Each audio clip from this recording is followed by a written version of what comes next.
set this morning. So appreciate you being here with us on Wake Up Call with Dan Tortora as I took care of my little pup. And as you know, to me, she is so much more than a dog.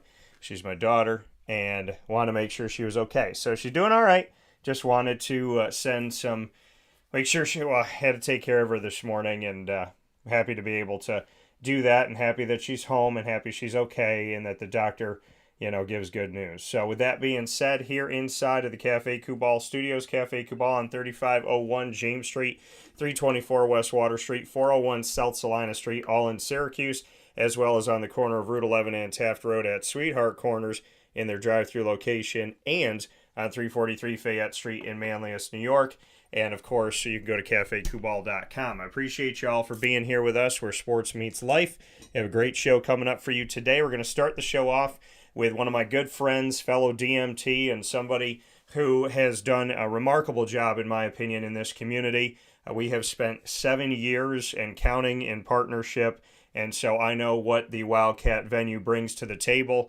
And I was there last night doing my first ever double broadcast in the same day. So Danny Thome, the owner-operator of the Wildcat Sports Pub on 3680 Milton Avenue in Camillus, New York, a big-time sports fan and a great community builder here in Central and Upstate New York, will join me momentarily. And in hour number 2, Papa Joe is going to join us from 10 a.m. to 11 a.m. Eastern Time to speak on all things NFL, including the Eagles-Chiefs, get his thoughts on the game, and, of course, talk about the world of Andy Reid, Pat Mahomes. Are they building a dynasty? We'll talk about some quarterback moves and so much more. So, with that being said, I'm happy to have my first guest here on the broadcast, and I got to see him last night, and that is Mr. Danny Thome of the Wildcat. Danny, how you doing today? How are you? I'm doing very well, and 7 years? It's been 7 years? Really? It's been 7 years. Yeah, I feel like you and I sat down like a year ago and talked about an idea of, doing this West Genesee show and having some shows on site and fantasy football. I honestly feel like we had that conversation a year ago that we sat at the end of the bar, and now, it's been 7 years, man. I'm old and fat. That's why I'm on a bike right now. Well, you know what? I will say this, Danny. You, over the years, have put more into health and wellness and getting on the bike and doing different things for yourself. So I know you made a little joke on yourself, but I think you're doing a better job today, and I appreciate you taking care of yourself. We got to keep you around for a while. Of course. Thanks, man. Yeah, anytime. So Danny's here with us. Danny, I kind of just open the floor to you here.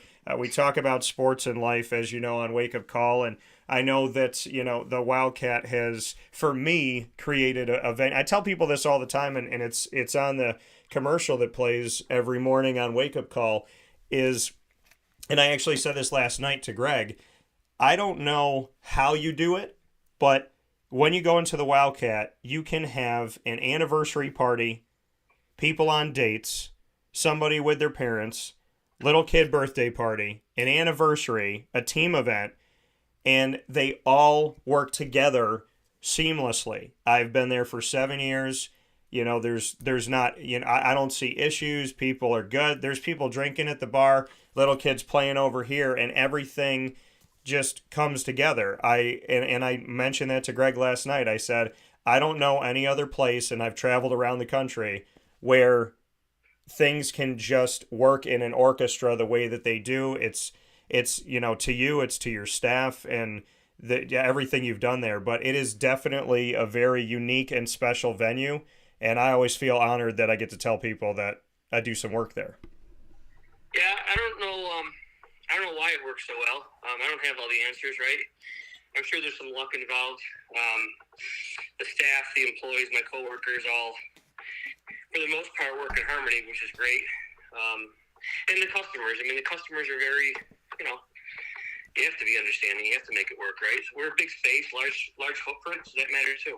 So. Yeah. So I mean, what I love to, when you expanded the venue, and because you've obviously, we do live broadcasts from there.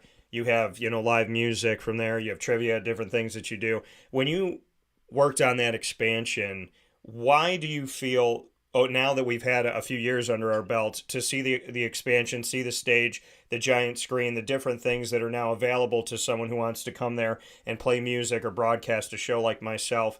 What do you think the expanded room and venue that obviously allows for there to be private parties as well, what has that done for the Wildcat over these last couple of years? What has it done? How do you feel it's positively? Yeah. Well, I mean, I think it was necessary. Yeah. If you go back to pre-COVID and pre-expansion, which was 2019, I mean, it was mobbed. You couldn't move. So this kind of spread the people out, which was good. And then going through COVID, you know, with the 6-foot social distancing and all that other stuff, that helped us because we had the space. And then coming out of COVID, you know, the live music and the year shows and the parties and all that other stuff. It just gives us more space. You know, there's photos out there people send me that, you know, still can't move, still can't get around. And, you know, I'd almost love more space, but on some level you kind of get to a point where it's like, okay, this is what we're going to become. Peek under the tent. I'd like to redo the outside. Yeah. I'd like to make that a nice big area, big patio area outside, and at least, you know, 5-6 months a year we can, you know, put people outside and do parties out there, and, you know, maybe do you out there with some teams or something like that. I think it's just a different vibe, weather depending, right? Yeah. Here with the owner-operator of the Wildcat Sports Pub, Danny Thome, here on Wake Up Call with Dan Tortora. This morning, a partner of ours for 7 years and counting, and definitely appreciate it. What do you like about it? Because you walk through, I mean, you're one of those, you're an owner who's actually involved, and you are there. And I tell people all the time, I don't work with owners that are absentee people. So you show your face, you walk around, you check on people, you go up to tables, you sit with people at the bar, you make sure that somebody who's never been there before has a nice experience. And then, of course, you know, you walk up to the people that are your patrons that have been there for a long time. When you're walking the space and kind of seeing the evolution of the Wildcat, what do you like about it? Well, it's funny because, yeah, I do like talking to people. And I think that's part of the success, right? Me talking, my coworkers, my bartenders, my counter kids talking to people. You know, it's been nice to see it grow. I mean, you could talk about 2013, it was opened by a different owner. We bought it in 2015. And every year there's continued sustained growth, which matters, right? From a top line point of view. But the customer count's going up too, and it's new faces all the time. Matters, right? I love seeing new people and new regulars, and that's kind of what I like about it. Aside from the, you know, there's a lot of downside too, right? You know, you got social media issues and you got employee issues and other customer issues, but the seeing the growth is probably the best thing. And then trying to turn around and help the community on the flip side is equally as important, right? Because we do, you know, Washington State Pop Warner, Washington State Sports, Camillus Youth Baseball, Camillus Hockey, Washington State Sports Boosters, all that stuff. To me, it's important to get back to. So. Yeah, you know, and giving back to the community, I know is paramount to the Wildcat Sports Pub. I know you try to do that in many different ways, and you know, we got to do a breast cancer special with you know, the Baldwin family and other one. I don't call them survivors, I call them thrivers, and we got to have a show there. And I know that when it comes to the youth and it comes to the community and it comes to law enforcement and firefighters and whatnot, you've done a lot to really connect and show that, you know, this isn't just hey, come here, get a slice of pizza and a beer. It was always meant to be more than that. When you've attached yourself to the community the way that you have, and you've gone out and made it a point to give back and to be very adamant about the fact that, you know, who you support is who you support, how does that kind of fulfill your day, that you can have the opportunity and the ability that you've worked for, that where the Wildcat and what you do there can give back to Central and Upstate New York, and you can extend a hand out to people that maybe don't feel the love or feel appreciated all the time? These are some very thought-provoking questions, Danny.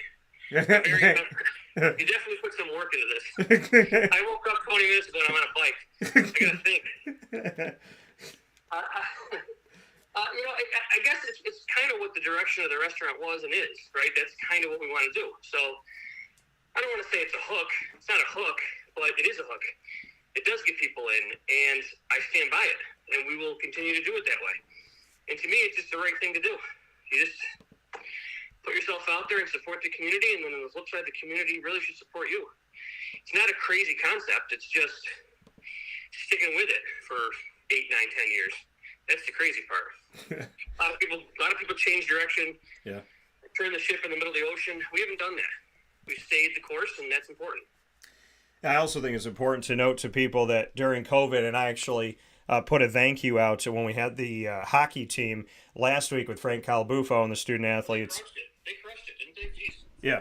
And just, I mean, incredible. When we had that event, they packed the entire, private area, and we were up on the stage, and Frank gave a plug too. He said, this is where we come. And he said his favorite part of the season is the banquet at the Wildcat, because that's where he gets to hear from the leaders on his team, and he gets to hear what they learned before they move on. And so he said that's actually his favorite part of the season, is being at the Wildcat and getting to hear from his student athletes.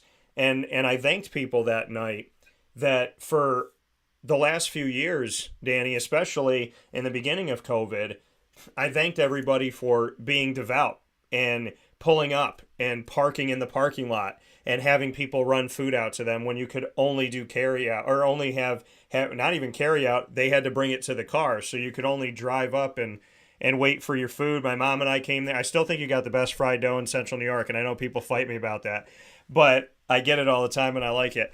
But, the community has really been there, for you. And I know that we think back a couple of years to those dark times and think, oh my gosh, that couldn't have happened. That was just a bad dream. But the people that pulled up and said, no, you know what? I want my pizza from the Wildcat. I want my fried dough from the Wildcat. I want to go and just, be there and support in any way that I can. I think those moments, at least to me, really showed who you are as a team in this community, because so many people at a time where you couldn't allow anybody in the restaurant like everybody else in New York, they still showed up. And yeah, they're showing up now, but they've always shown up. Yeah, no, it was COVID. COVID sucked, but the silver lining was definitely, we were sustainable during COVID. And sadly, a lot of restaurants were not. Yeah. A lot of restaurants had you talk about switching your business model. It was hard. A lot of center-of-the-plate restaurants really had to kind of change what they were, go to family meals. Daniela's did that. Preserve did that. Some places just said, you know what, we're going to close for 3 months. Some places never reopened. Pizza and wings, praise the Lord, travel well. So, putting them in a box and sending them on their way. But I remember those days of the cars in the parking lot and on a Friday night running pizza out to cars and talking to people, and very supportive community, very supportive people all through COVID, and even to your point, after COVID. Here with Danny Thome, owner-operator of the Wildcat Sports Pub, 3680 Milton Avenue in Camillus, New York. Make sure you head out there. I put my money where my mouth is. I've been there many times, and like I said, the double broadcast last night. Danny, I don't know if you know this, but there's this thing called the Sammys, and they're going on. So I'd love to get your take on why people should choose the Wildcat as a venue. We've led into it with the conversation we've had thus far. I have already put my vote in, but I want to know what you'd like to tell the people about the why, because I know that the Wildcat has been given that spotlight before, well-deserved and earned, and why you think it should be back there this year. So we won the award back in 2018. Yeah. And if you recall the earlier part of the conversation, that was before the expansion. So we haven't won the fans' vote for best local venue since the expansion. Back then, we didn't have a stage. We didn't have the space for people. Now we have all that. We offer different things. There's a lot of national acts that have been through the stage. We are local, right? I know one of my competitors that's left is the amphitheater. It's hard to go up against the amphitheater. Yeah. I mean, that's a tough nut, right? I mean, I don't know how we could say the Wildcat's better than the amphitheater, but, prices might be a little bit better. Parking might be a little bit better. local acts, the local music scene. And Syracuse is very strong. There's a lot of good artists around here that we try to bring in regularly. I think all that stuff is why we deserve to win. I think there's great competition up there. 4 places left. One of 4. It's an honor. Even if we get knocked out in this round, it's still an honor to get to the Final Four year in and year out. I think last year we made the Final 8. We were a runner-up in 2019. And then, like I said, we were blessed enough to win it in 2018. So, not trying to get greedy, of course, but it's great for the business. It's great for my coworkers. It's great for marketing. It's a great award. And I'd like to see us do it. And if we can't, we can't.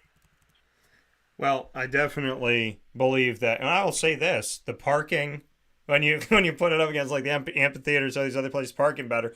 But I mean, your events, like I said, it's a venue that has grown and has found a way to, and obviously there's adversity, there's things that go on, but you've been seamless in how it looks when you are able to have all these things going on at the same time, and to really see the evolution of the Wildcat and everything that you offer. Like you said, you won it in 2018 before the expansion. With the expansion, I love it. I mean, I said to Corley, I said, remember 7 years ago, you're my first show.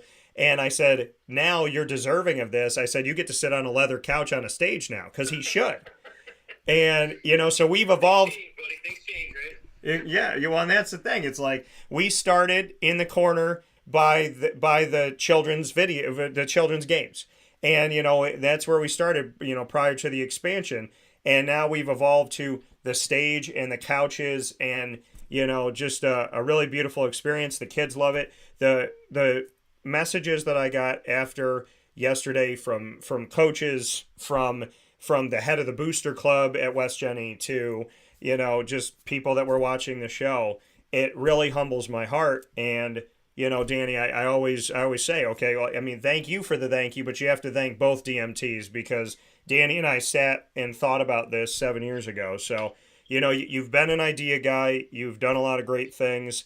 And I think that the Sammys should, if they loved you back in 2018, well, 5 years later, they should love this venue, because I'm going to be real about it. I love sitting on my leather couch, and I don't think I can sit anywhere else now. I think I have to be on the stage, on the couch, comfortable, and it really, it's evolved at the Wildcat, and I think in 2018 it was good, and I think it's better now. It's funny, I think we've even gotten to the point where you don't have to text me to move the couches up the stage. I think we've just done it now, like on our own, right? We just, like yesterday when you came in, they were all set up for you, ready to go, right? Yeah. So, that's good. You can vote. One thing I'm going to throw at you. Yeah. You can vote daily. It's not just a one-time thing. You can vote daily, only once a day per device. So don't vote 25 times from your cell phone. It's not going to work. You got to do some simple math. But the link is on your Facebook page, right, Dan, you said? It's on my Facebook page, my Instagram page. It'll be on my Instagram story, and it's also on my Twitter page. Okay, and it's on the Wildcats Facebook page as well. So. And you can find it by going to SyracuseAreaMusic.com/People's Choice. 2 notes here, Danny. We're going to talk about sports here for a second. I got some Philly questions that came in, so I have to throw them at you here. I know you're not an Eagles fan, but the question that came out is it safe to assume that the Eagles are going to sign Jalen Hurts to a long-term deal? Part B, do you think he's deserving of being paid as a top 5 or top 6 quarterback? I have no idea. Listen, the only reason I wanted the Eagles to win the Super Bowl was because I'm a fan of the Phillies for baseball. Yeah. So I thought it'd be good for the city. So I couldn't tell you anybody on the team. If he earned it, he brought his team to the Super Bowl, right? Yeah. I don't know. It's pretty impressive. I've never done that. You've never done that. Yeah. Well, maybe he is deserving of a long-term contract. I think my quote of the week is, I don't know, but he's done it. You haven't done it. I haven't done it. So maybe he is. I like that. That's a good quote. And this is a Phillies one for you. So. All right, this is my alley. All right. Yeah. So here we go. Do you think the Phillies are going to actually compete with the Mets this year in the NL East? Do I think they're going to compete? Yes. Where do you think they're going to end up? What's your big picture thought right now? I think the over-under for the wins for the Phillies that I saw this year was like 90. I would take the over on that for wins. Okay. But they just finish in third place. I mean, the schedule is unbalanced now. You play, well, I don't know if it's unbalanced, but you play your division foes, I think it's like 8 times less this year. So Philadelphia is going to be able to play a lot more lesser quality teams this year that they didn't play last year. She's going to drive the win total. However, the Mets and Braves are going to have the same luxury. So I think right now the Braves are still the cream of that class. I think the Mets are second place and the Phillies are third place. But I think in most divisions, the Phillies will finish in first place. But because the NL East is so good, it's tough. And Bryce Harper's out till July. So. Yeah, I mean, listen, I think it's going to be a definite. I mean, it was awesome to see and kind of unique to see that the AL and the NL East, the East divisions of both sides, were the toughest divisions to play in. And the NL East a couple of years ago, it was like nobody wanted to win it. This year, everybody wanted to win it. So it'll be interesting to see. It'll be fun to see. And I did give a shout out to your Phillies last night. I did do that for you. So. I appreciate it. I'm sure the Philadelphia Phillies appreciate it too, man. Yeah, so any plugs we can get, right? Yes, and so with that being said, Danny Thome, owner-operator of the Wildcat Sports Pub. Once again, if you'd like to vote for them in the Sammys, go to SyracuseAreaMusic.com/People's Choice. And if you want to experience everything that I've experienced over the last 7 years, go to 3680 Milton Avenue in Camillus. Danny, as always, I appreciate you, brother. All right, man. I appreciate it. We'll talk soon. All right, take care.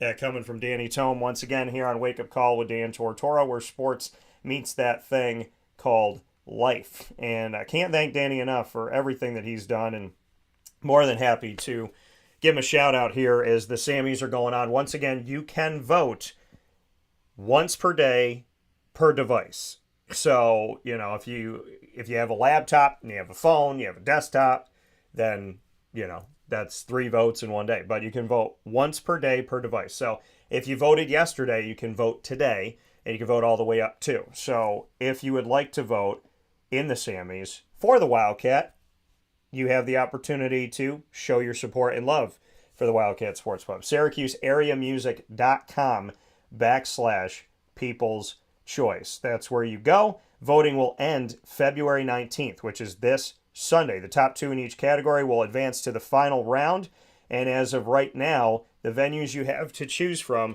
are Colica Estate Winery, Gibby's Irish Pub, St. Joseph's Health Amphitheater at Lakeview, and the Wildcat Sports Pub, which is on there is the Wildcat Pizza Pub. So it is the Wildcat. If you don't see Wildcat Sports Pub, it is the Wildcat Pizza Pub in the venue. That's the one that's representing the Wildcat. So if you're voting for the Wildcat, it is Wildcat Pizza Pub. When you go, that's what you would click on. So go to the Sammys, vote today, be a part of our awards in Central and Upstate New York. Let your voice be heard. I can't stand when people say my voice is never heard and then they never vote for anything.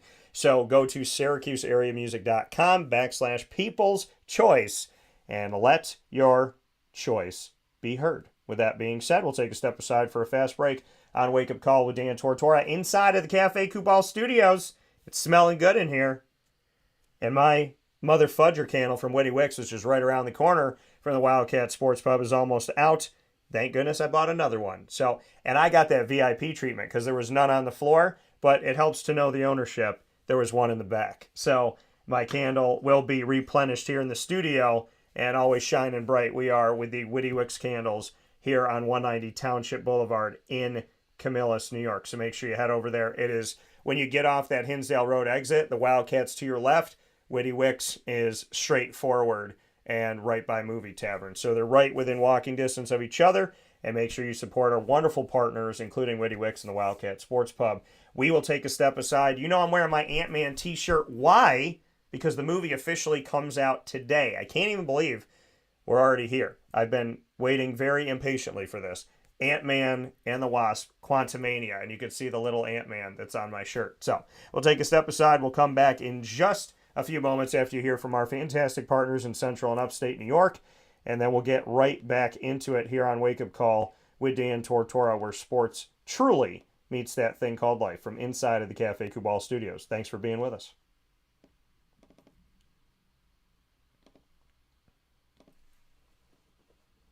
Carvel DeWitt, it's what happy tastes like. Do you know why? Because we make ice cream. Creamy, rich, flavorful ice cream. Not yogurt or iced milk like some of our competitors. Ice cream.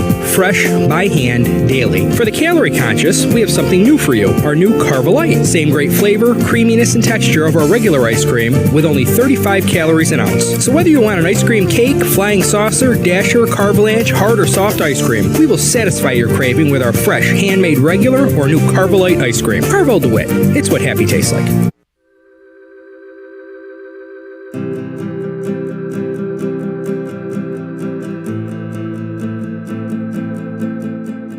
Cafe Cabal offers same-day local delivery of our products, offering no delivery charge for Onondaga County. Shop cafecabal.com for fresh roasted coffee beans, cold brew, travel mugs, and all your essential Cafe Cabal needs. Cafe Cabal, coffee for the soul.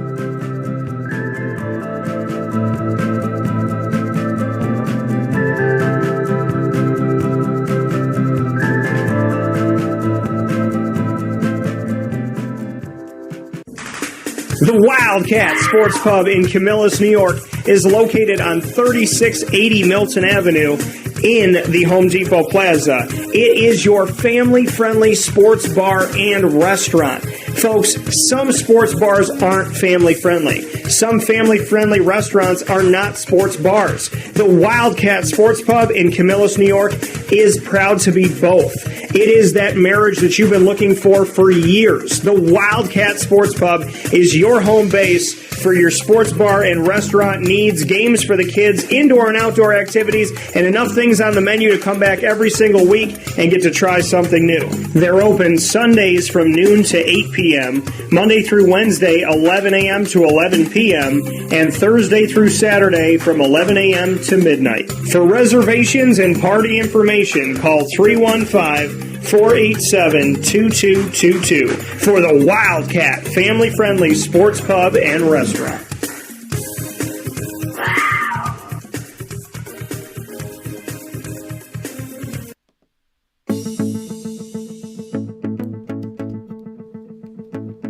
Avicoli's, located on the corner of Route 57 and Wetzel Road in Liverpool, New York, has been your trusted neighbor for decades. Located just steps from Liverpool High School, we're happy to have the Liverpool Warriors on-site, on-location broadcast at Avicoli's through Wake Up Call with Dan Tortora every single month, featuring student athletes, coaches, and administration throughout the year from Liverpool High School. Head out to Avicoli's today on the corner of Route 57 and Wetzel Road in Liverpool, New York, open Tuesday through Sunday for lunch, dinner, and drinks. We'd love to see you out there. And of course, you can call them at 315-622-5100 for takeout, delivery, and catering. That's 315-622-5100. And also find them on myavicoli's.com. That's myavicoli's.com.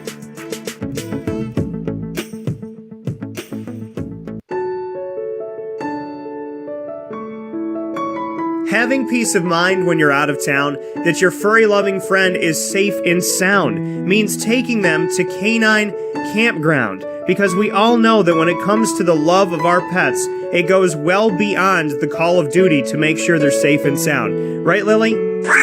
So take a ride to 242 Johnson Street in East Syracuse, New York, and see Canine Campground and where your dog will be staying, in the classic cabin, the executive cabin, the grand cabin, or of course the luxury cabin, because if you know Lily, you know she loves luxury. Now you don't have to wait to the last minute to find a family member or a friend that'll take your dog for a few days.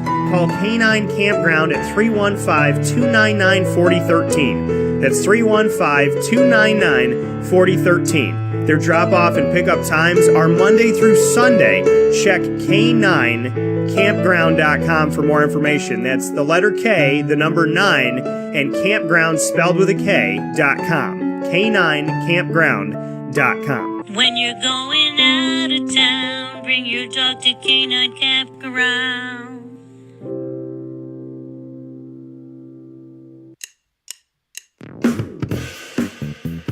PB&J's Lunchbox, the food truck that you love finding all throughout Central and Upstate New York, now has a street-side cafe. So when you're craving their traditional favorites as well as their out-of-box amazing menu items, you can now head to 663 Old Liverpool Road in Liverpool, New York. Located just minutes from the highway, the Thruway, Destiny USA, and Onondaga Lake Parkway, PB&J's Lunchbox Street-Side Cafe is there for you Monday through Saturday from 9 a.m. to 7 p.m., serving breakfast, lunch, and dinner all throughout the day. Get breakfast for dinner, dinner for lunch, whatever you fancy, including their award-winning grilled peanut butter and jelly sandwich. Find them at 663 Old Liverpool Road in Liverpool, New York. PB&J's Lunchbox, where we love to know what's in your lunchbox.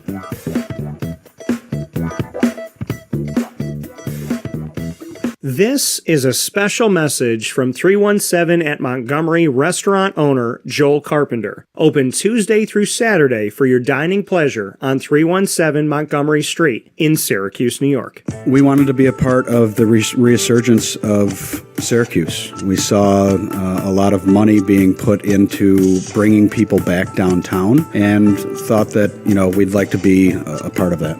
I love putting together a good dish where people see it first, they fall in love with it, and then it tastes just as good as it looks. We want to provide the best food in Syracuse that we possibly can, and we want you to leave here talking to your family, your friends about what you had to eat first and foremost, but also our service, and to walk out feeling like you're part of our family. I work out in the front of the house a lot, and I love walking to every single table, asking them how everything is, and people looking at me and smiling and saying, this is the most amazing short rib I've ever had. This is the most amazing filet I've ever had. And Donna is great. Sarah's amazing. Thank you for coming over and talking to us. And them just being truly happy for the experience that they've gotten. 317 at Montgomery Restaurant, part of the fabric of downtown Syracuse, located on 317 Montgomery Street in Syracuse, New York. Open Tuesday through Saturday for a unique and memorable dining experience.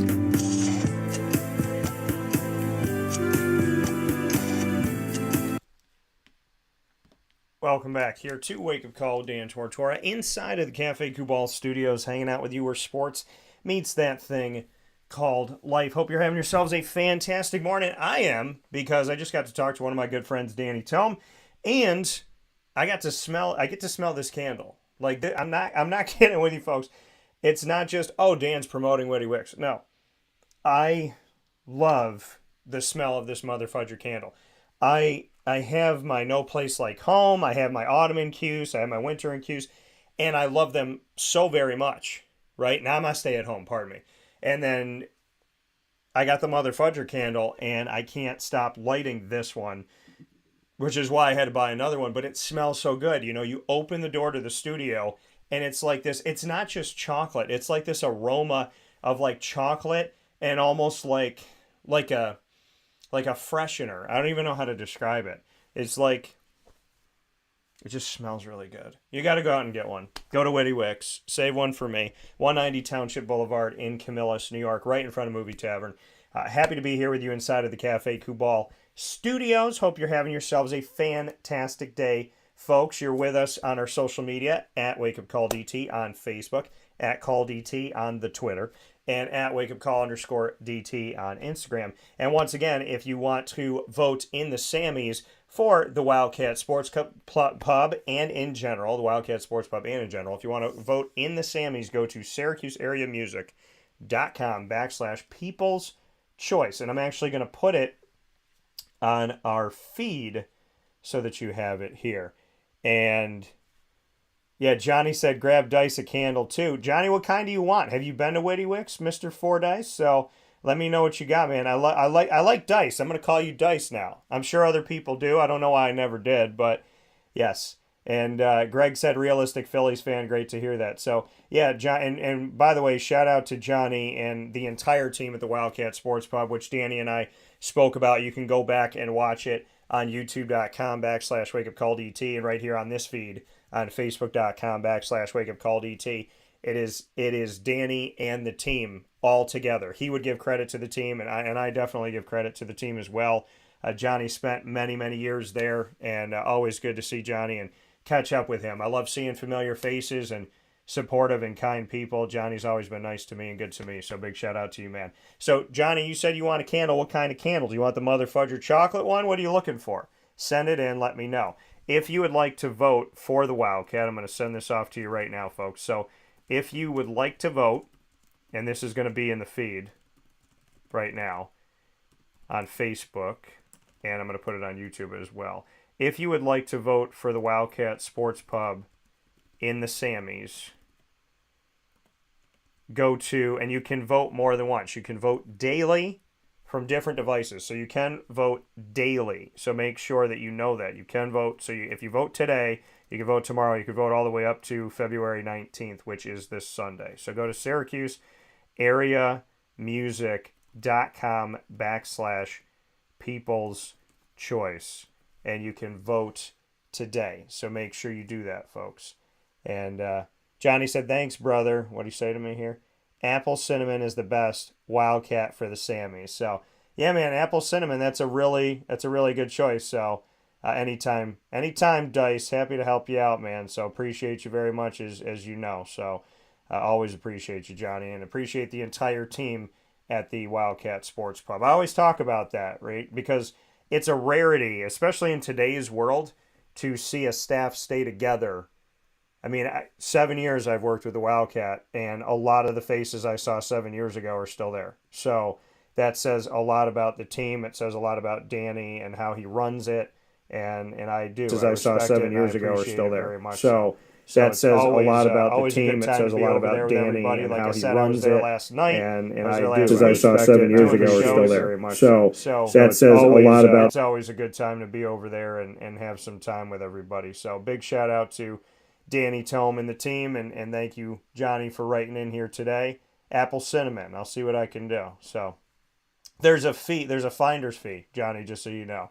So, but we'll figure it out. So yeah, definitely go back, listen to my conversation with Danny from earlier here on Facebook.com/WakeUpCallDT and on YouTube.com/WakeUpCallDT. I believe it's also shared on Danny's page, and I'm sure the Wildcat will share it well, so you'll be able to hear it as well. You could go and vote once again for the Wildcat by going to SyracuseAreaMusic.com/People's Choice. So put your vote in, let your voice be heard. Coming up in hour number 2, Papa Joe and I are going to be talking about a lot of things in the NFL. We are going to tackle the Eagles versus the Chiefs because since the game happened, the championship game, PJ has not been on the show. So he is going to be able to give his thoughts and his take on what happened there. We'll also talk about the quarterback moves that are going on. Derek Carr is no longer going to be a Raider. The Raiders, look at how well of a season Josh Jacobs has, as he's an award winner, and they didn't pick up his option going into this year.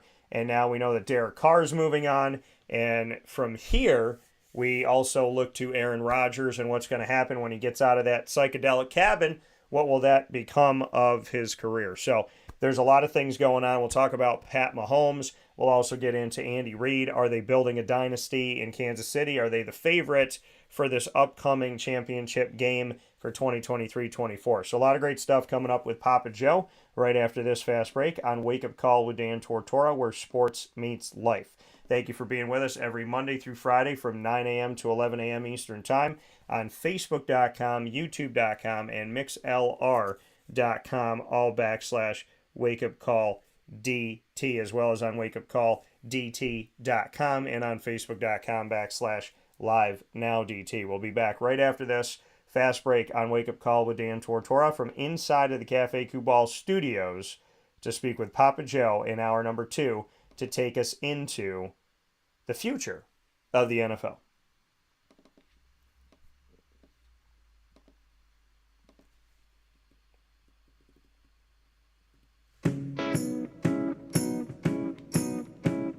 In these unique times, there are those in our community that give us a sense of normalcy and positivity. Pizza Man on 50 Oswego Street in Baldwinsville has been here for you for over 35 years and is here now.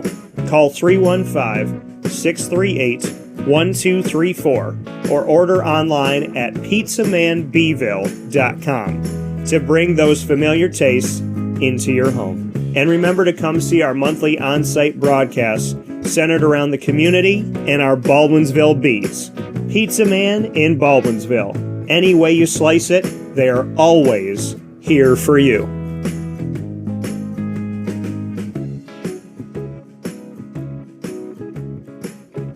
This is Jimmer Sikowski, owner-operator of Chick-fil-A Cicero, 7916 Brewerton Road in Cicero, right in front of the Home Depot. I had a deep feeling that God wanted me to do something bigger with my life and to help people, help others. I kept putting Chick-fil-A in my life, and I realized as I was going through the franchise selection process that positively impacting the lives of others was really core to what we do here at Chick-fil-A. First of all, it starts with the food. The food is brought in fresh daily. We bring in local produce. We prepare to order in the kitchen. We hand bread our chicken. We hand spin our milkshakes. It's great food. It doesn't taste like fast food.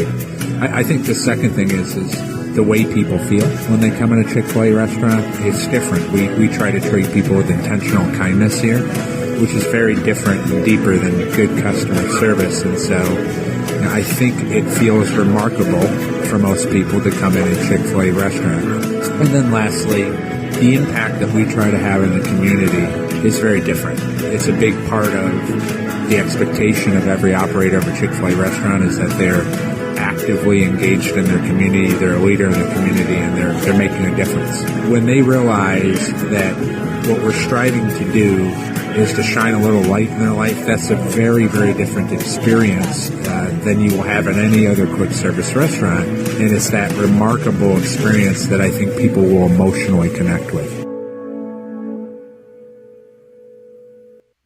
I'm George Townsend of Honda City with some good advice when buying a new car. The true cost of owning a new car is determined by the appraised value when you trade it. No vehicle appraises higher than a Honda. Next, look for low APRs and deep discounts. You also want low maintenance costs and great fuel economy. That's why my advice to you is to buy a new Honda. Looking pre-owned, visit our Honda Certified Used Car Center. Honda City, 7140 Henry Clay Boulevard, Liverpool, or HondaCity-CNY.com. It would be a pity if you don't shop at Honda City. Our corporate purpose at Chick-fil-A is to glorify God by being faithful stewards of all that's entrusted to us and to positively influence all those who come in contact with Chick-fil-A. And what became increasingly clear from our success in Cicero is that people love Chick-fil-A. And also I think we recognized that, we had a great opportunity to grow the brand and grow our platform. I felt incredibly grateful when I was selected to be a Chick-fil-A operator. I think what it's meant for me, what I've come to realize on a very deep level is that this is a calling for me. It's not a career. It's not a job. The Lord called me to be a Chick-fil-A operator and to use these restaurants to glorify Him and to positively influence other people. I'm blessed. I'm very blessed. Head to Chick-fil-A Clay on 3974 State Route 31 in Liverpool, New York.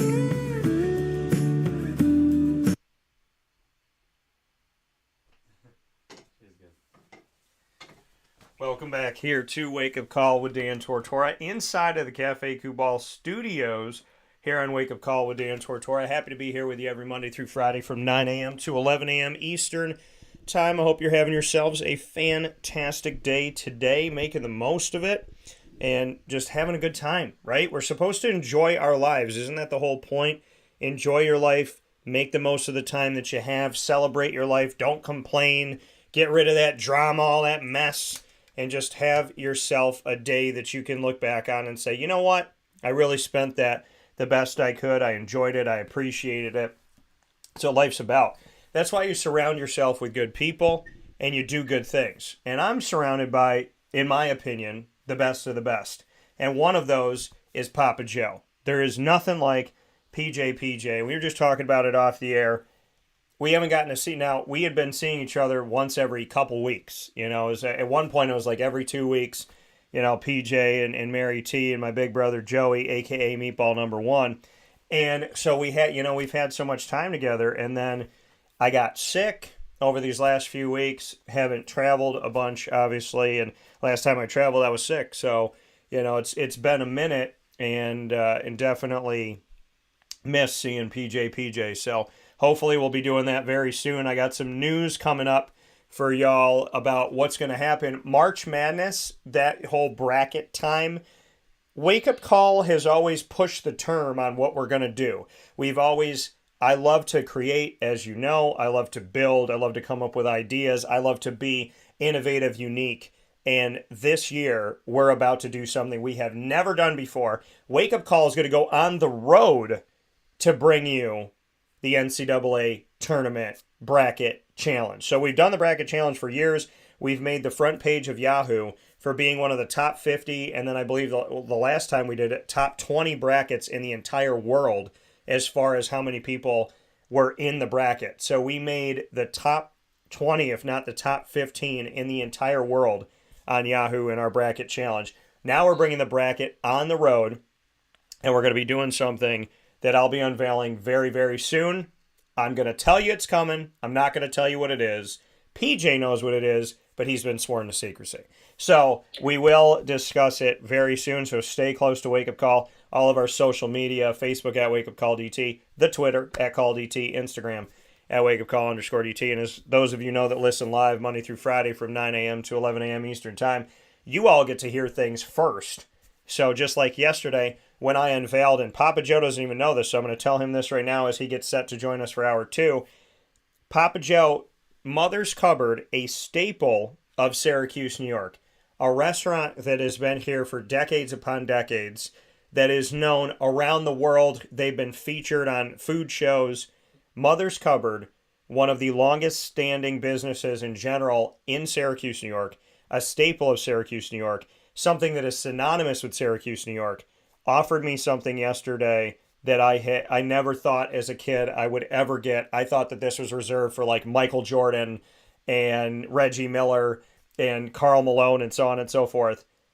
As of yesterday, February 15th, 2023, I have your meatball number 2 has his own breakfast sandwich 7 days a week on the menu every day, 6 a.m. to 1:30 p.m. at Mother's Cupboard, called the Cuse McMother. And I'm very excited about it. What the hell does that mean?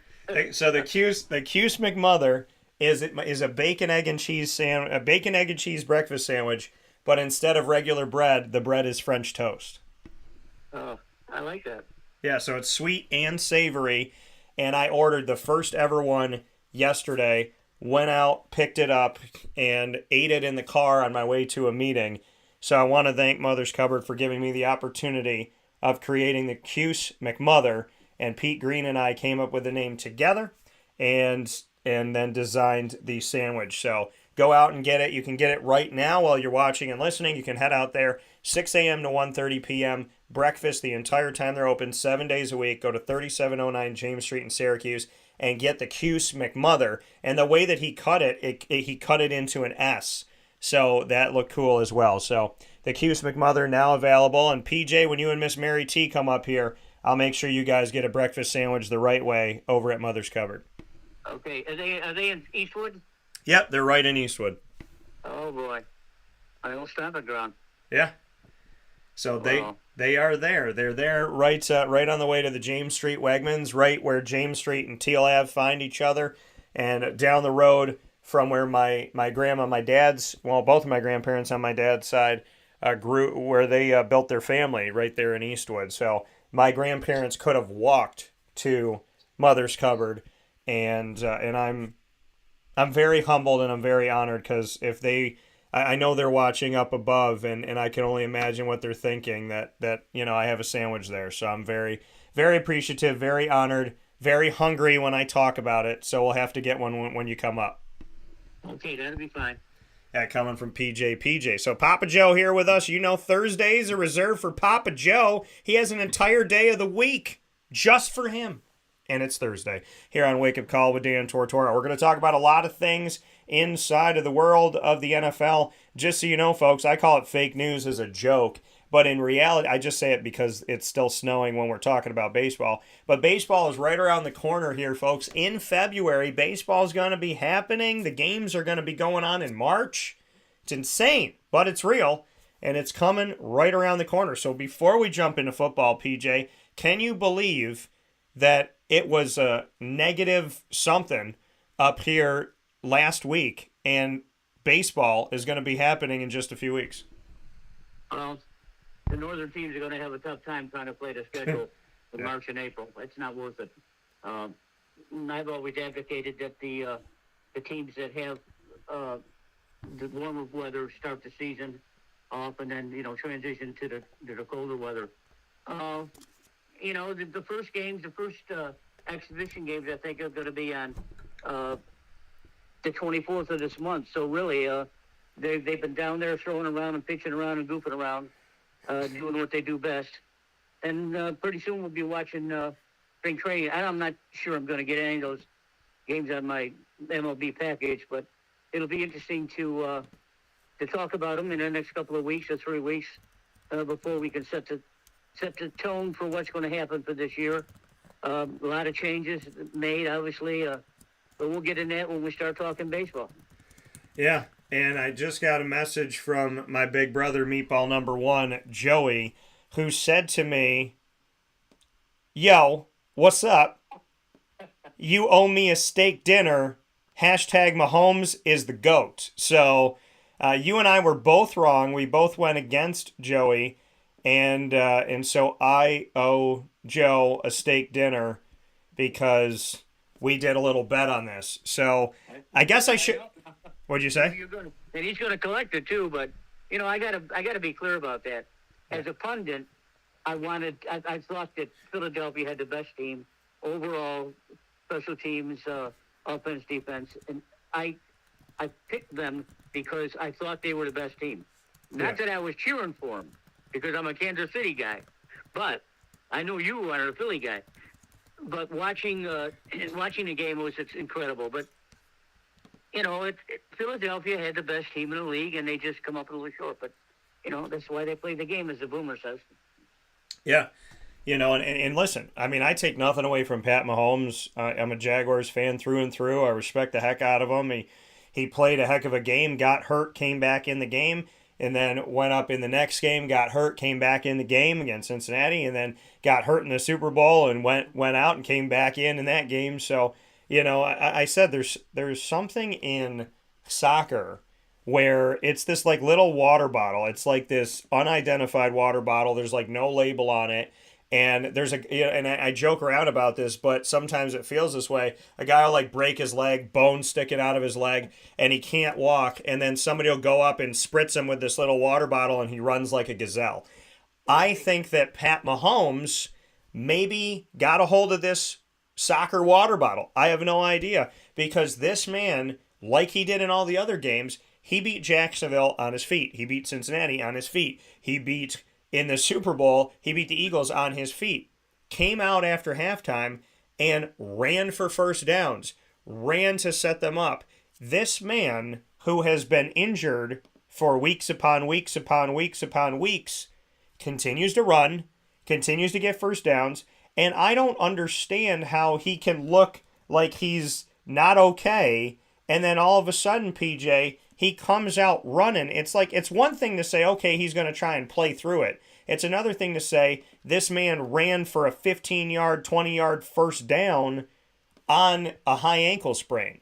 He is definitely beyond what a lot of people expect to see. Now, Brendan Murphy was on the show earlier in the week. We likened it to Tony Romo playing with a cracked rib and a punctured lung, as well as Aaron Rodgers playing on one leg. And this year, Mike White, who had cracked ribs and continued to play in the game against the Bills.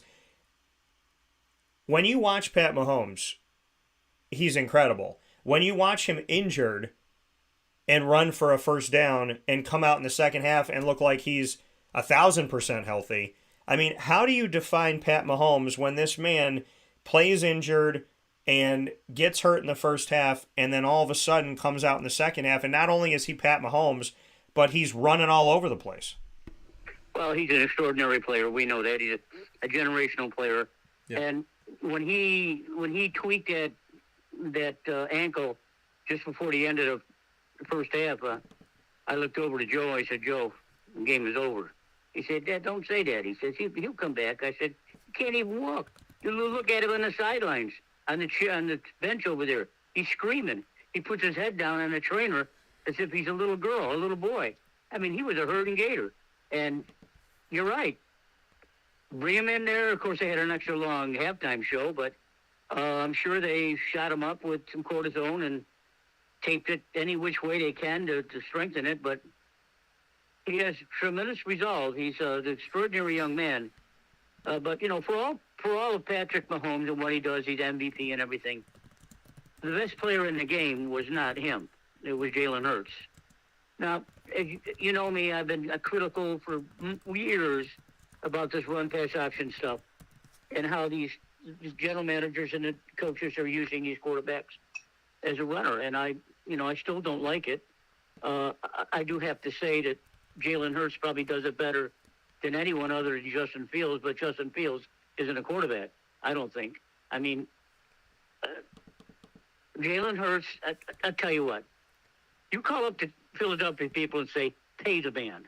That's what they need to do, pay the man. Because he's going to be their quarterback for the next 10 years, and he'll probably be in the playoffs every year, and he's going to maybe even win a Super Bowl or something. But he is an extraordinary player, too. I was really enthralled to see both of them go back and forth, throwing punches left and right and see who can stand. The first half looked really, really iffy for Kansas City, really bad. And then with Mahomes getting hurt at the end of the half, I mean, it took the wind out of my sails and Joe, too. But, you know, he came back, and of course, the rest is history. But Jalen Hurts was the best player on the field, and he deserves to get whatever Philadelphia can get him. And hear me now, Philadelphia, you better pay him. Well, you know, and you led right into the question. Greg asked that question really right at the beginning of the show, sent it in almost immediately. Thanks, Greg, for the question. But he said that. He said, you know, do you think that they're going to pay him, that they're going to extend him?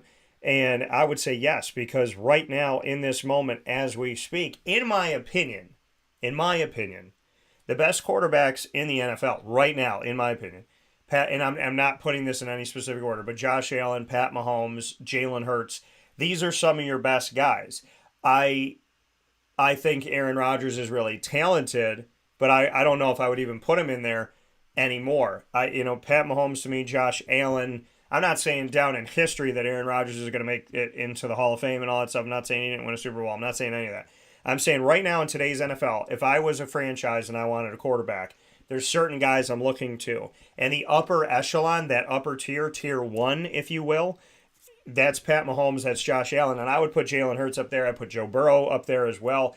You know, I think, I don't understand a world where he wouldn't get paid. I don't understand a world where, you know, they wouldn't extend him and make sure that they take care of him. He's in his rookie contract, and rookies don't make anywhere near what they should when they actually do end up looking really, really good. So, you know, in my opinion, yes, they should pay him. But here's the question, PJ, that we get. Should he be paid like a top 5 or top 6 quarterback? And I guess my answer to that, Greg, would be yes, because I consider him one of the top tier quarterbacks in the NFL. Yes, I think you're right. I mean, he really came into his own this year. I still think that he could throw the ball a little bit better. And I've noticed that during the game that he was hanging in the pocket a little bit longer than he wanted to, probably because I know he likes to run. For him to throw for 300 yards a game, he needs to stay in the pocket. I mean, and that's for sure. That's a given. I mean, you can run pass option all you want, but in order to win in this NFL, you've got to pass the ball. You got to pass the ball to your playmakers. That's it. I mean, Tom Brady never left the pocket maybe 2 times in his whole career. You're talking about Josh Allen, extraordinary quarterback also. But a big, tall, strong, rugged guy. Much bigger than Mahomes and much bigger than Hurts. Yeah. And he's another guy that likes to run. And, you know, you've heard me preach this for years. You know, we talk about it all the time. I just don't like to see it happen because when Hurts got hurt, when he went down on his throwing shoulder, he was running, you know, doing something. I mean, I can't remember the play, whether it was a design play or he was scrambling out. But, you know, it's okay to fall on your left shoulder. That's all right. But not on your right shoulder when you got to throw. And he showed tremendous resolve too by coming back and being ready for the playoffs. I just don't like to see these kids hurt. I want to see a pure football game. I want to see the quarterback. I don't want to see the quarterbacks run. So, in saying that, if you're going to pay Jalen Hurts the kind of money that he deserves and being the type of quarterback that he is, I suppose you're going to have to put him in the top 5. And I don't have a problem with that. I think that we're gravitating toward this run-pass option stuff now. You see the kids coming out of college now that have all the experience in the world with the run-pass option. Yeah. I mean, I'm out of my breath talking about it all the time. I just don't like to see it. You got big, tall, strong guys like Bobby Hebert who likes to stay in the pocket and throw it. Trevor Lawrence, as big as he is, likes to run every once in a while, but he wins by staying in the pocket. I'd like to see Philadelphia maybe get a few more playmakers. I think you heard me say this a couple of weeks ago, that I thought that Philadelphia had the best team, period. Special teams, offense and defense, and they did. They got beat. I know that the over-under on the game was 51, and that I knew that wasn't going to hold up, but the way these guys were going back. Once Patrick Mahomes scored a touchdown on the first play of the second half, I knew that the 51 points was out the window. So whoever the high flyers were out there betting that, you lost your ass on that. What can you say about Jalen Hurts? I mean, he deserves whatever the Philadelphia people can give him. I think that he's probably going to be the best player in his division because Chicago won't be. Who knows what Aaron Rodgers is going to do? I'm tired of talking with his ass. You know, if he wants to play, fine. If he doesn't, fine. They're going to have to come up with someone else. Or Detroit has got Jared Goff, who's come back great this year too. But Jalen Hurts is going to be the best player in that division, and he should be paid as the best player on his team. So therefore, saying that, Sirianni and his boys have got to come up with a more solid game plan, should I say, and not put him at risk. I mean, if you want to scramble out of the pocket to try to get a first down, that's fine. But to take a quarterback and run him around end for 7 or 8 yards and get killed, I don't go for that. Well, and we'll see. We'll see what happens here. You brought up Aaron Rodgers. Let's go back here for a second to Jalen Hurts. I do believe that Jalen Hurts should be paid as such. He, in my opinion, right now is a top 6 quarterback in the NFL. He should be paid in that respect. So I do believe that they will. I mean, I would be stunned, absolutely stunned, if they didn't pay him the, good money to keep him right there in Philadelphia. I don't see a world where that doesn't happen. Now, I've seen stupidity before, and it baffles me, but I don't think that this would be the case here. I really do think that we're going to see this get locked up and settled. I would expect rather soon, right? You're coming off of advancing to the nation's title game, so I don't think that there's going to be a world where we're not going to see Jalen Hurts as a Philadelphia Eagle. And so Greg said many RPO quarterbacks coming into the league next year. Yep. NFL draft starts April 27th. How many quarterbacks do you think will be selected in the first round? And that's a good question, Greg, and we'll get to that in a second. I do want to address the Aaron Rodgers side of things. I just put a poll up. You guys can vote, and it's on Twitter. We put polls up all the time. I typically put them up on Thursdays with Papa Joe because our conversations always provoke a lot of really great things to put up as our poll questions for a week. We put them up for 7 days, so you can vote from today all the way to next Thursday around 10:20 in the morning Eastern time. So where do you see Aaron Rodgers in 2023? The Green Bay Packers, the New York Jets, or somewhere else? You can vote right now. The poll is up. It is active, and you can vote by following me on Twitter at CallDT. That's CALLDT. Follow me. You'll get the alert. The poll's right there. It's right on our timeline, so make sure you vote today, and we appreciate you for doing so. PJ, your thoughts? Aaron Rodgers, he's in the cabin. Maybe psychedelic, maybe not psychedelic. And I'm joking around about that, but he said something about hallucinations, so God only knows what the heck he's doing. When I heard it, and, when I'm looking at this and saying he's in a cabin and there's hallucinations and he's going to have no connection to the outside world except for food being dropped off. If you have Grubhub and hallucinations, I don't think that you're in a cabin. I think you're probably in LA at a nightclub, right? If you have drugs and food, maybe you're in LA. But I mean, at the same time, the reality, and I'm not trying to knock LA, I'm just talking about in movies or Vegas or something like that. We're having some fun, folks. Don't get butthurt about it. We're just joking around. But Aaron Rodgers, to me, like you said, it's exhausting. You and I have talked about this for over 2 years. I tried to give him a pass for a year. Then I couldn't anymore. You know how I feel. You've known how I feel. I know how you feel. This went from, and the sad part of this is that your family up in Wisconsin, your bros as you call them, they have loved Aaron Rodgers. They've loved the Packers. They've loved this connection. You've loved this, and you and I have spoke so highly about not only what he does for the Packers, but who he is in the NFL. And over the last couple of years, what he has done and how he has done it has changed our mindset. We went from being Aaron Rodgers fans to, we went from saying he's one of the greatest, he's one of the best, he's right up there with Pat Mahomes, pay him, keep him, we hope he continues to play, to this man's a drama queen, it's annoying, every single year it's something else. What I find ironic and ridiculous, PJ, is Brett Favre held Aaron Rodgers hostage for 3 or 4 years. Now Aaron Rodgers is holding Jordan Love hostage going into a 4th year. So I find that really ironic that he knows what it was like to have to sit there and wait for a guy who couldn't figure his life out. And now he's making Jordan Love sit and wait for a guy who can't figure his life out. And at the same time, if he goes to the Jets, that's also where Brett Favre went. So it's weird how Aaron Rodgers, to me, I felt bad for him when Brett Favre was the quarterback of the Packers. Now I feel like Aaron Rodgers might be Brett Favre 2.0. Look out for him wearing Crocs and sending text messages to some ladies. I don't know. Right. Aaron Rodgers is a California boy, those guys are a little bit weird. So for him to go through this little spell where he's got to go find his way and go sit and think about things and whatever, I don't know if he's smoking a J doing that or not, but it doesn't matter. He's got some decisions to make. And, despite what he is, how he's acting, shall we say, not what he is, because he's a 4-time MVP. He's going to go to the Hall of Fame. He's the ultimate Packer, and I'm a Packer. I'm not going to stop that. The difference I can see is that Aaron Rodgers is smart. And he has been smart for a long time.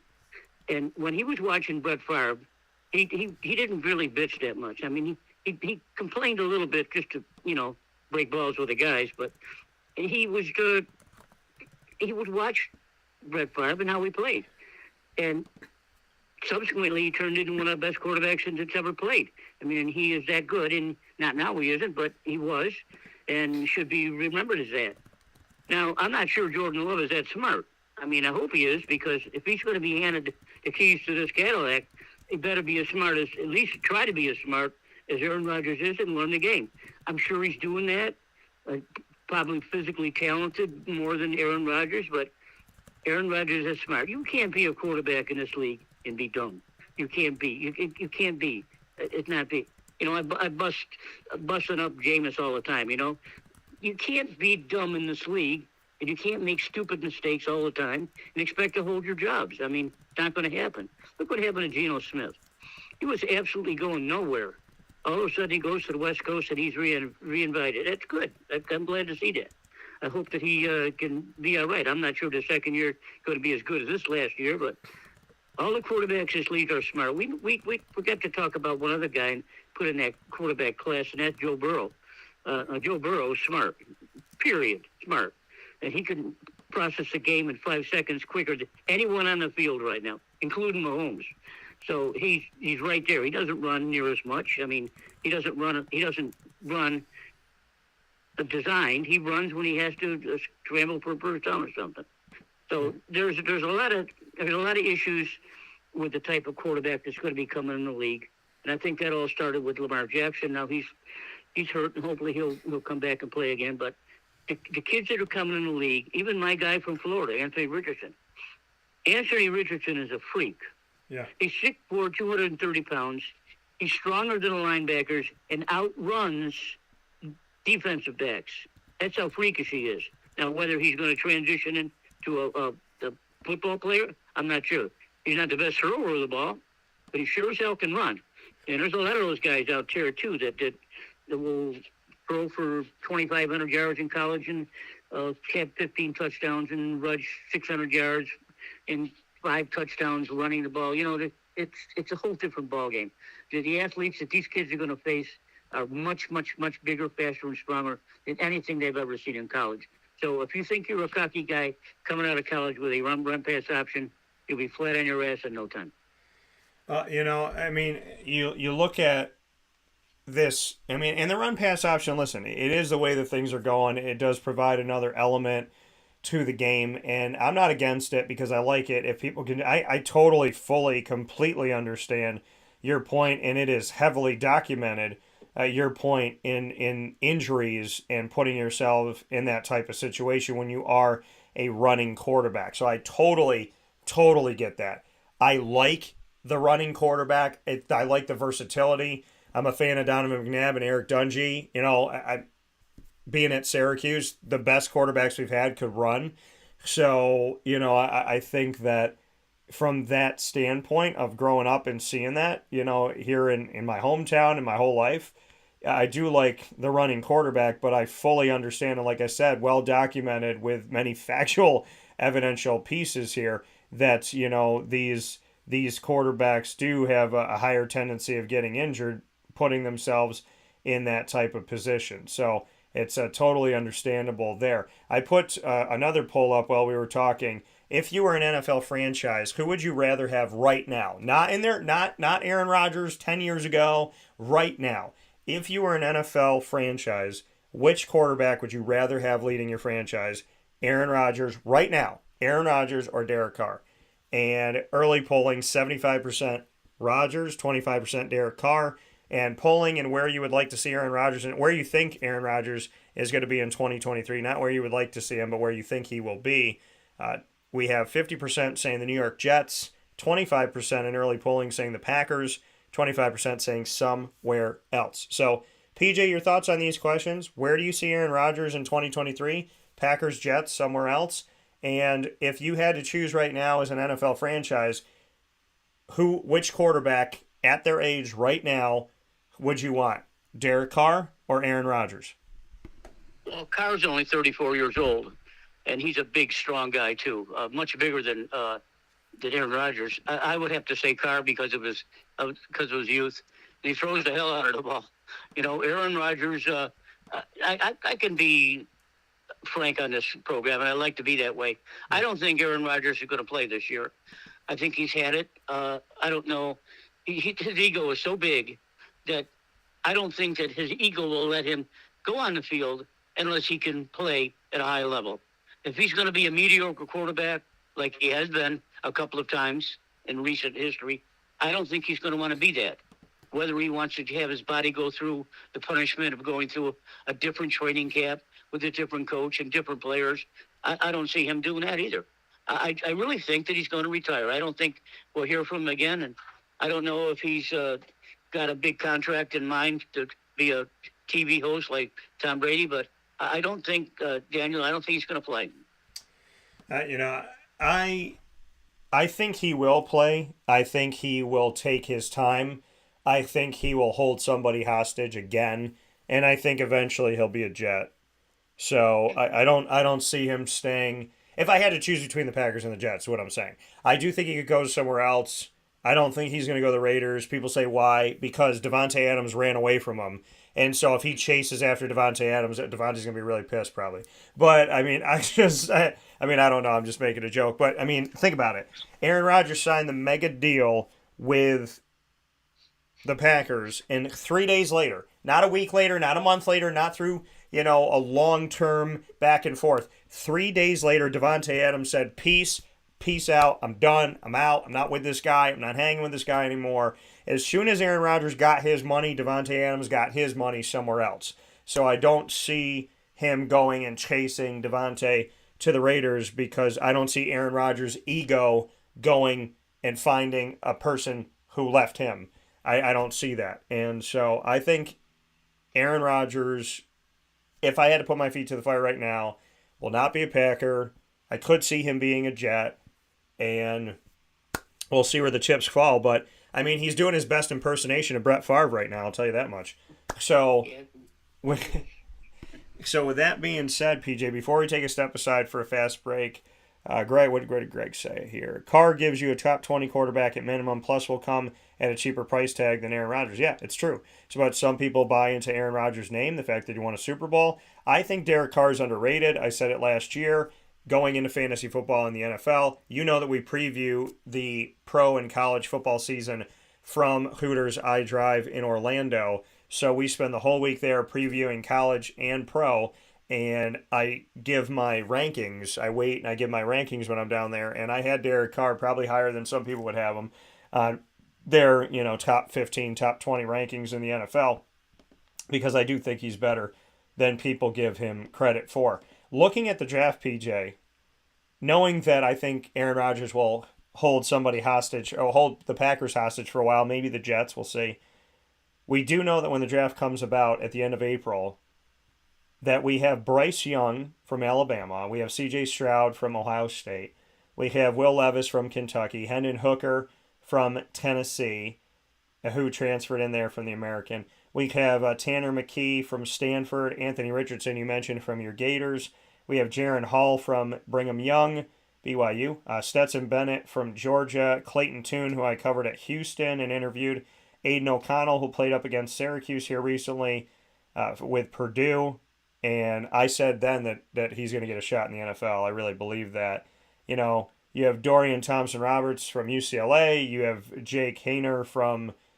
you have Jake Hayner here, pardon me, who is also a part of this. And I'm sure there's some other guys that are going to show up on this list, but Jake Hayner coming to us from Fresno State. There's a lot of names on this, PJ, and we got asked a question from Greg. How many quarterbacks do we think will get drafted in the first round? What are your thoughts? Well, it's been talked about the last month or so with the Crawford one there, the guy from ESPN. He's got 4 in there too. I'm not so sure. I think some of these GMs and coaches, they get swayed by the way these guys play in college, and it shouldn't be that way. Fundamentally, they know how to play football. Yeah. But whether they're smart enough to play in the NFL, I'm not so sure. I worry about a guy like Bryce Young, who is extraordinary quarterback. I mean, he's very bright, very quick. He's just not very big. I mean, he's not going to sit back in the pocket when guys 6'5" and 6'6" are coming at him. I mean, I don't see that. Stetson Bennett's another one. He's a winner, period. And I don't see him playing. So to answer your question, I think that the bigger guys like Stroud, I don't know much about Stroud because we don't follow Ohio State. I know he's a good athlete, and Anthony Richard, of course. The kid from Kentucky, I saw him play a couple times. Now, this kid's a winner. He's got all the attributes you want. He's small, he's strong, he's big, he's tall, he's strong, got a good arm. He knows what he's doing. Wouldn't be surprised if he probably jumps up maybe to be second pick or maybe even first pick. I'm not sure. Yeah, I mean, when you look at the numbers here, and Dorian Robinson, pardon me, I think I said Roberts, from UCLA. If you look at touchdowns, quarterback touchdowns this season of guys that are in the draft, Caleb Williams led everybody, but he's not in it this year. Excited to see him next season. Depending on what the Jets do, I could see him being a Jet, but if the Jets make a move on Aaron Rodgers or Derek Carr, then maybe not. Definitely not if it's Aaron Rodgers, but we'll see. C.J. Stroud was, of the quarterbacks available in this year's draft, he threw the most passing touchdowns this past season in college for the ones that are available, with 41 for Ohio State. Clayton Tune of Houston threw 40. And then we go down this list. We got to go down a little bit here. Bryce Young threw 32. And then Jaron Hall from BYU threw 31. And then it goes from there. Hendon Hooker had 27. Stetson Bennett had 27. Dorian Thompson-Robinson had 27 as well. So looking at, kind of the passing touchdown side of things, when you look at the yardage that these quarterbacks that are in the 2023 NFL draft gained, the leader in yardage is Stetson Bennett, 4,127, followed by Clayton Tune, 4,074. So Clayton Tune in the top 2 for both categories, touchdowns passing as well as yardage. So over 4,000 yards for both of those guys. And then we look at, we go down the list a little bit here to C.J. Stroud, 3,688. And from there, we got to keep going down. Aiden O'Connell, 3,490. Bryce Young, 3,328. Let's look at how many of them were thrown to the other team. I call it the Jameis Winston statistic. But I'm kidding. I'm kidding, Jameis. I'm having fun with you. I covered him in college, Florida State.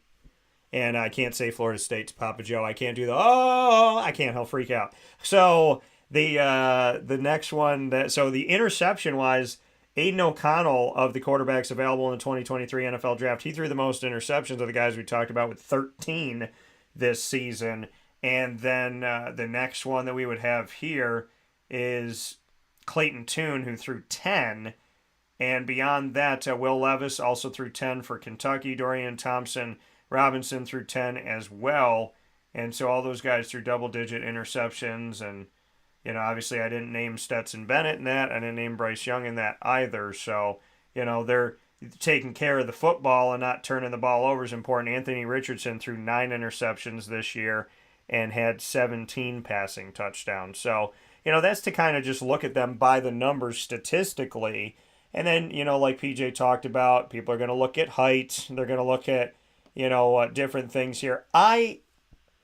This is my thing about the height issue, right? Because I've seen a lot of successful players not have the height. So here's my issue when we talk about height.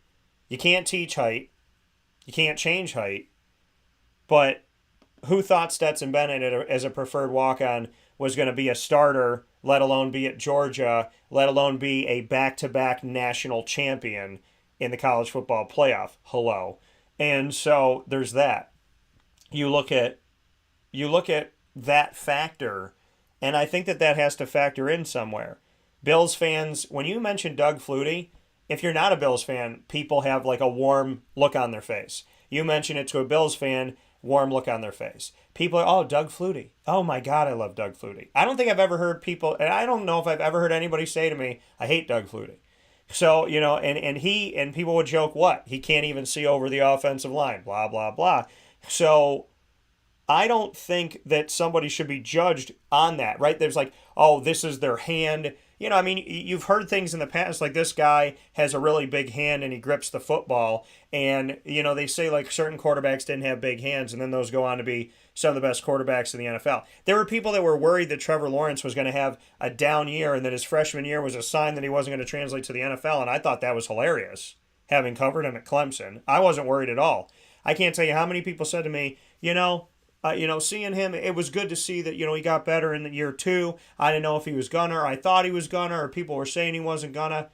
PJ and I never said he wasn't gonna. I said wholeheartedly, with all my chips on the table on 16, that Trevor Lawrence was going to have a progressive year, get better, and that I wasn't worried at all about a sophomore season. You can check the tape a million times, and I've said it over and over again. So I am not a fan of, this is how far he jumped. This is how big his hands are. This is how tall he is. Yeah, it helps. It helps that Trevor Lawrence is 6'6". I get that. But at the same time, there's quarterbacks that are statistically doing better. Now, again, PJ, it comes down to, is Bryce Young really good, or Alabama's receivers really good? Is Nick Saban a really good schemer?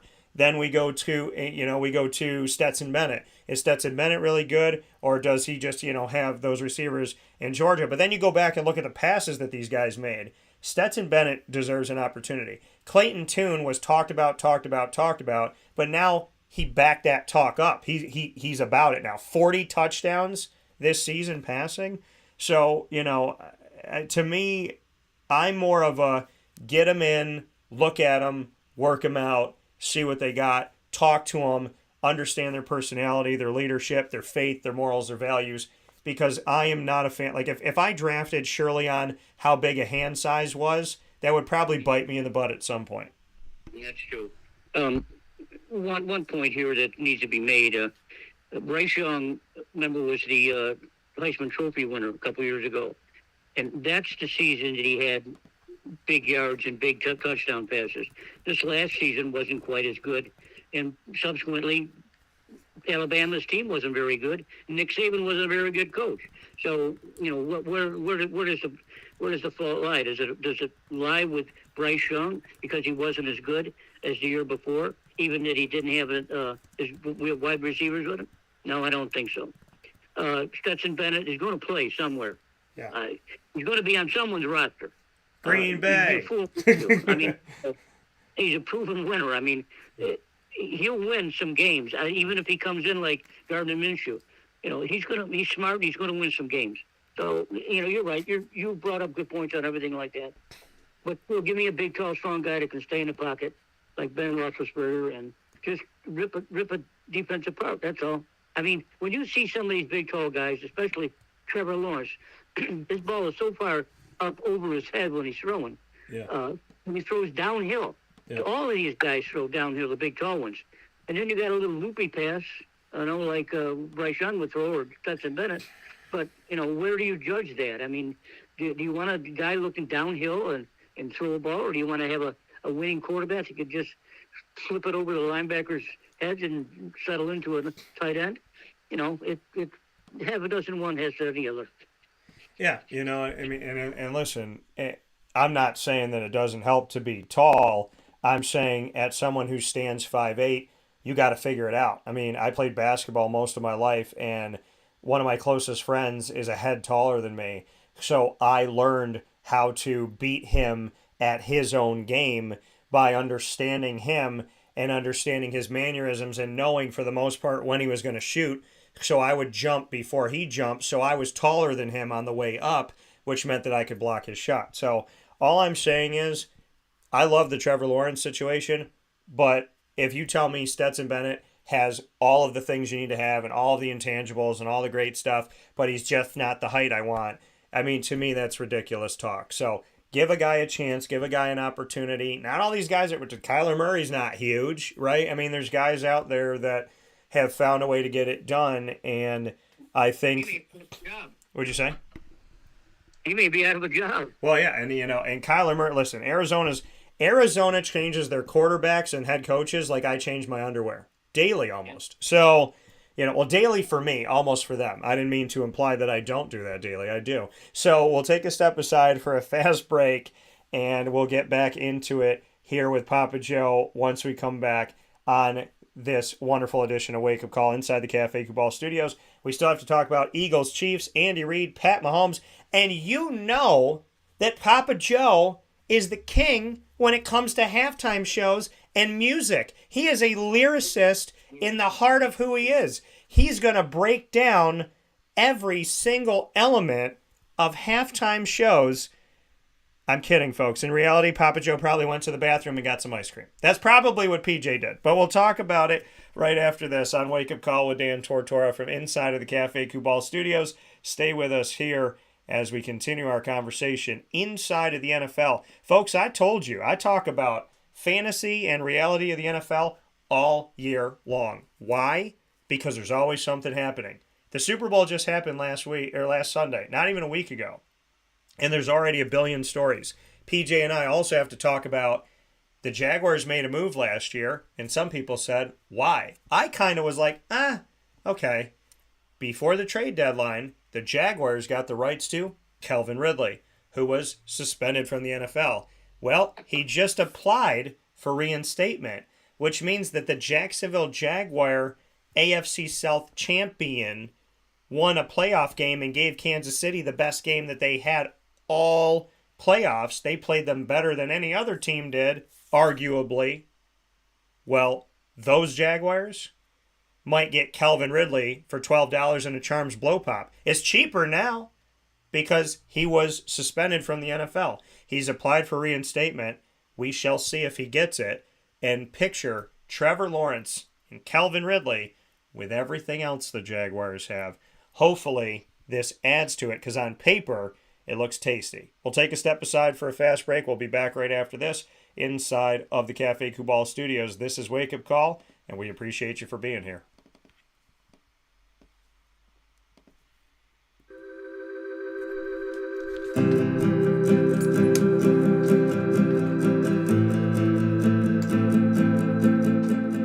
Cafe Kubal offers same-day local delivery of our products, offering no delivery charge for Onondaga County. Shop cafecubal.com for fresh roasted coffee beans, cold brew, travel mugs, and all your essential Cafe Cubal needs. Cafe Cubal, coffee for the soul.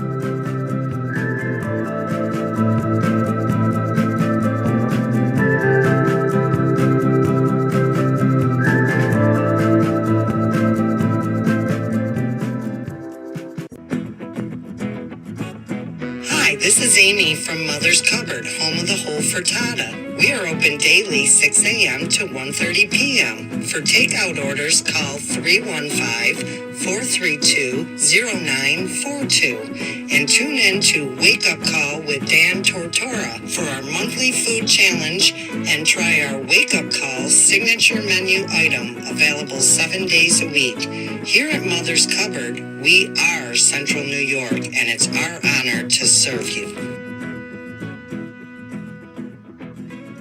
Ma and Pa's Kettle Corn and Popcorn Factory remind us that every day is worth celebrating. Find them at 201 Old 7th North Street in Liverpool, New York, open Monday through Saturday in-store and all the time online at maandpaspopcorn.com. Serving our Central New York community and beyond, you can order all throughout the country at maandpaspopcorn.com. And remember to get your tins, which have in-store half-price refills forever. Ma and Pa's Kettle Corn and Popcorn Factory, available to you for fundraising and all of your events by calling 315-450-6272. That's 315-450-6272. Ma and Pa's Kettle Corn and Popcorn Factory.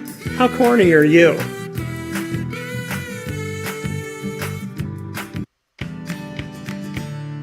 Witty Wicks Candles and Gift Shop, Township 5 Camillus, where you will find handcrafted all-natural soy wax candles over 60 cents to freshen up your home. We carry a wide range of locally made items, Salsa Q's, Syracuse Salt, and Chocolate Pizza Company, to name a few. Let our knowledgeable staff help choose unique gifts and keepsakes for any occasion. Gifts for family and friends, and maybe a little something for yourself. Witty Wicks Candles and Gift Shop, Township 5 Camillus.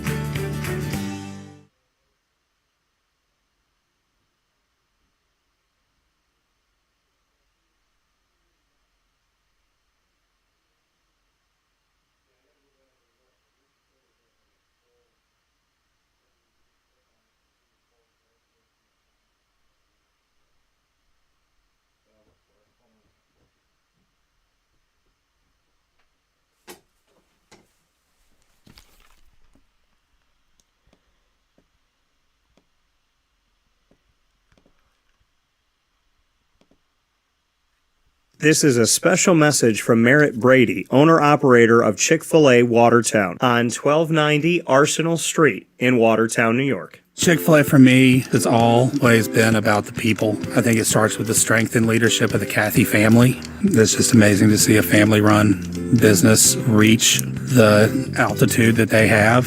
Second mile service is something that we embodied at my previous business, and the ability to make people feel like they're the only person at your establishment, that you are there to serve them that day and looking for those extra ways to make them happy, to anticipate what they need next is what makes me tick. And I'm going to have so many opportunities at Chick-fil-A to do that. It's one of my favorite things to eat in the world. My favorite application question or interview question when I'm interviewing is when I get to, have you ever eaten at Chick-fil-A? And a smile hits both their ears. You know, they can't even answer the question for a second. And when I see that, it's like, man, that's going to be a great hire. They already get it. They already feel it. They already know that we're different. The Chick-fil-A experience, it's a real thing. And then, of course, just our generosity and community involvement and making a positive impact in the lives of our team members, our guests, and the community in general, I think is really the secret sauce.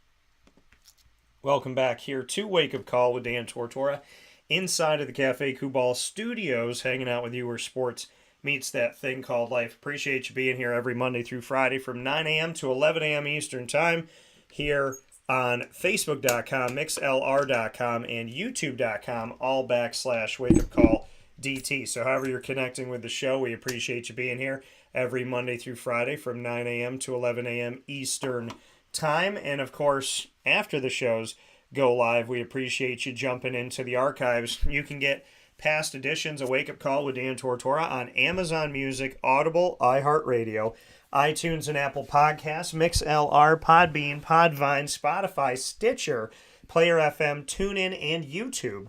All you have to do is search Wake Up Call with Dan Tortora, or one word, Wake Up Call DT. You can also ask your Alexa and Google Home device to play the latest episode of Wake Up Call with Dan Tortora, and they'll do that for you as well. So, big shout out to all of the avenues that have allowed us the opportunity to become a household name, hopefully someday for you, wherever you are, in Central and Upstate New York, around the country and the world.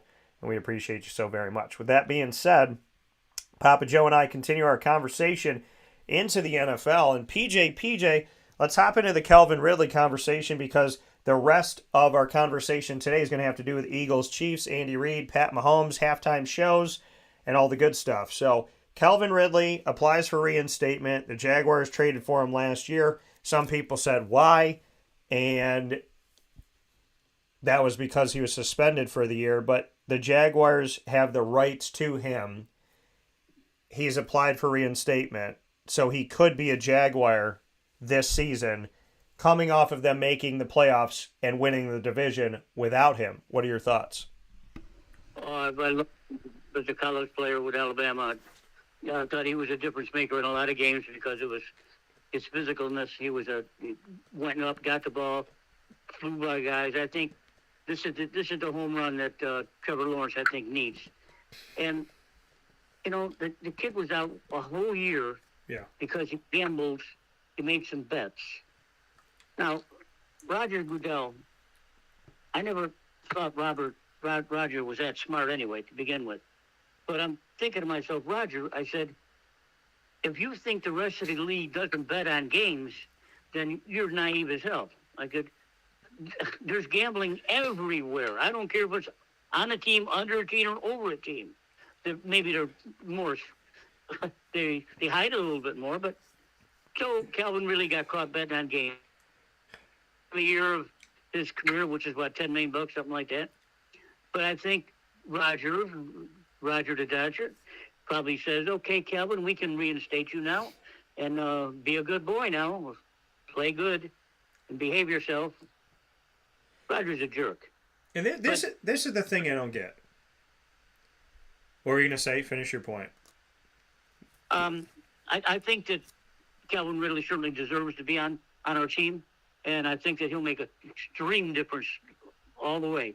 He's going to be the home run threat that Trevor Lawrence needs, not that the other guys are not, but Calvin Ridley is a freak. Let me tell you, he's really, really, really good and really fast. So, he's 6'1", 180. He can get physical if he has to. So, I'm looking forward to him making some plays. Yeah, here's the thing. I'm going to give the backstory, and then we're going to have a conversation about Roger Goodell. Because Roger Goodell says things, and I don't know if he has a publicist, but if he does, maybe he fired them. I have no idea. But let's discuss. Atlanta Falcons, then wide receiver, Calvin Ridley, was suspended. So he hasn't played a game since October 24th, 2021, 3 days after my birthday. Now, he left the team 7 days later, said that he, quote, needed to step away from football at this time and focus on my mental well-being, end quote. Then he was suspended after that because for at least the 2022-23 season on March 7th, after there was an investigation that found over a 5-day stretch in November 21 that he gambled while he was away from the Falcons. Now, in a series of tweets after his suspension, Ridley admitted that he totaled $1,500, but that he doesn't have a gambling problem. Let me say something. There are many people in upstate and central New York that would go out to Del Lago or Turning Stone and spend more than $1,500 in 2 hours. Okay? So let's be real about something. This man, over a 5-day period, gambled $1,500 and he makes millions of dollars a year. That's number one. Number 2, and I know, well, Dan, it's not. It could be $1. Here's my number 2. Did the NFL not just allow gambling? This is where Roger Goodell loses me as a commissioner. This is where I don't understand, amongst other things. The NFL allows you to sit at your seat in some stadiums and bet. You can sit at your seat and bet on and just sit there and bet. You can bet on the games. Remember that DraftKings came out and FanDuel and all that, and people were worried about it, and one state said it was good and one state said it wasn't. And how do we handle it? And how do we deal with it? And is it legal? And then the NFL made it legal. And the NFL has a team in Vegas now. You have a team in Sin City. You have legalized gambling. You have FanDuel. You have DraftKings. And then you tell one of your players he can't play an entire season because he gambled on an NFL game? Pardon? So you can't gamble if you're an NFL player. I understand if you're trying to lose, right? If you're on the field and you're trying to lose. The Chicago Black Sox, I understand situations where you're betting for your team or against your team and you're trying to affect the outcome of a game without just playing the game as is. If an official's betting on a game, yeah, that's a no-no. I understand things like that. I get that. This man had stepped away. He made $1,500 in bets. He's sitting there like any other fan would. But this is what I don't get. You suspend him an entire year for betting on NFL games when the NFL legalized betting within the last few years. That doesn't make sense to me. You legalized it. You make money off of it. You allow it. There are DraftKings and FanDuel and places set up to support it. You had no problem having a team be put in Las Vegas where it's promoted, but you tell Calvin Ridley that he can't play an entire year because of it. Can you make sense of that for me, PJ? No, I don't. I don't make any sense of it. When I was in the gambling industry myself, I was forbid from gambling. And I understand that because I was an officer of the company. Right. And I did. And however, that didn't preclude me from throwing on my jeans and a baseball cap and a windbreaker and going down to New York City and betting the horses down there. I did that. So, if I got caught, fine. If I didn't, I wanted to have some fun. But I guess there's rules put in place, Daniel. I don't understand it. But perhaps maybe Calvin has a gambling problem. Well, we don't know that. Maybe this investigation was 6 months in the making, and they just used one little small incident to hang him. But I don't know. Roger, I think what could do better than that can maybe just finding the field that these guys can play football on, because certainly the natural grass field that we saw played on the Super Bowl was not satisfactory. If you don't want to play on artificial turf and you don't want to play on regular grass when it's like this, where do you want to play? Roger, I think that's more important, trying to stop the guys getting hurt and trying to mess with a guy betting $1,500. Calvin Ridley, you're a better man than that, so make yourself known and come out and say, hey, I screwed up, my bad, okay, but I'm going to make the Jaguars a better team. That's all I want to hear. Yeah. And if Roger, you want to do something, find a field that these guys can play on. Yeah. My thing is, I'm not saying players should be able to bet. He wasn't playing. Unless he was trying to affect a game in such a way where he called his Falcons teammates and said, I just put a bet on you guys, so make sure this happens. And then he calls the team they're playing against and says, hey, Carolina Panthers, make sure you allow this to happen because I got money on this. So, yeah, if that happened, then I get it, right? And I get if you're playing that you can't do it. But he's under contract with the team, so then maybe that was the thing. Hey, you're under contract, you can't bet on any games, this and whatever. I'm just saying it's hypocritical for the NFL to say you can't play an entire season off of something that we just legalized so that we can make money off of it. Because the NFL is going to make money no matter what. So people should know that. I'm just saying it becomes a gray area when it's like, shame on you, Calvin. And then they're like, go to FanDuel and DraftKings.com. You know what I mean? It doesn't make sense to me. So now the trade happened on November 1st. And the Jaguars Jacksonville Jaguars somebody else. And what I mean by that is Jacksonville typically gives up really good talent for 5th and 6th round draft picks. This time around, and sometimes fourth-round draft picks, this time around, they gave up those draft picks, which I'm okay with because they have 9,000 of them. I think they have probably in their wheelhouse about 52 fifth and sixth round draft picks with all this stuff that's going on. But the Atlanta Falcons get a 2023 fifth-round pick, totally cool with that, and a conditional fourth-round pick in 2024. Now, if they extend Calvin Ridley in Jacksonville, that can become a second-round pick for the Falcons. So he must be paid a guaranteed $11.116 million this season as the fifth-year option from his rookie deal that he signed. He was a 26th overall draft pick out of Alabama in 2018. So we shall see where we go from here. Keep in mind something, folks. I want to just let you know this for a second. The Jaguars signed Christian Kirk going into last season. 4 years, $72 million, $37 guaranteed. He was pretty good, right? Zay Jones got signed 3 years, $24 million with $14 million guaranteed. He was pretty good. Evan Engram, 1 year, $9 million. He was all right too. So they all signed there, and they set career highs in receptions and receiving yards, all three of them, this past season. Set career highs in receptions and receiving yards. So they come to Jacksonville. Jacksonville spends that bread on them, and they butter that bread by giving themselves single career highs, all of them, having those moments to say, we individually have all gotten better since coming to Jacksonville, and Jacksonville got better with them. That's called a good deal, when the individual got better and the team got better. Christian Kirk, Evan Engram, Zay Jones, by coming to Jacksonville, their career got better. The Jaguars made the playoffs. Keep in mind this. Without Calvin Ridley, the Jaguars finished 10th in the NFL. 10th in the NFL of 32 teams. In the top third of the NFL in scoring, 23.8 points per game, passing over 230 yards per game, and total offense of over 357 yards per game. They finished in the top 10 with Christian Kirk, Zay Jones, and Evan Engram, and now they may have Calvin Ridley being added to the mix for a team that won the division, made the playoffs, won a playoff game, gave Kansas City hell, and finished in the top 10 in 3 categories on offense. That's right. You did it. And Calvin Ridley's going to add to that list, too. So let's hope that Roger will allow the kid to play. And, Roger, do something else besides playing mumbly pegs when you're officer, buddy. You go out and find a surface that these guys can play on. Yeah. I mean, they might as well have just played on an ice skating rink. I thought they were in an NHL game.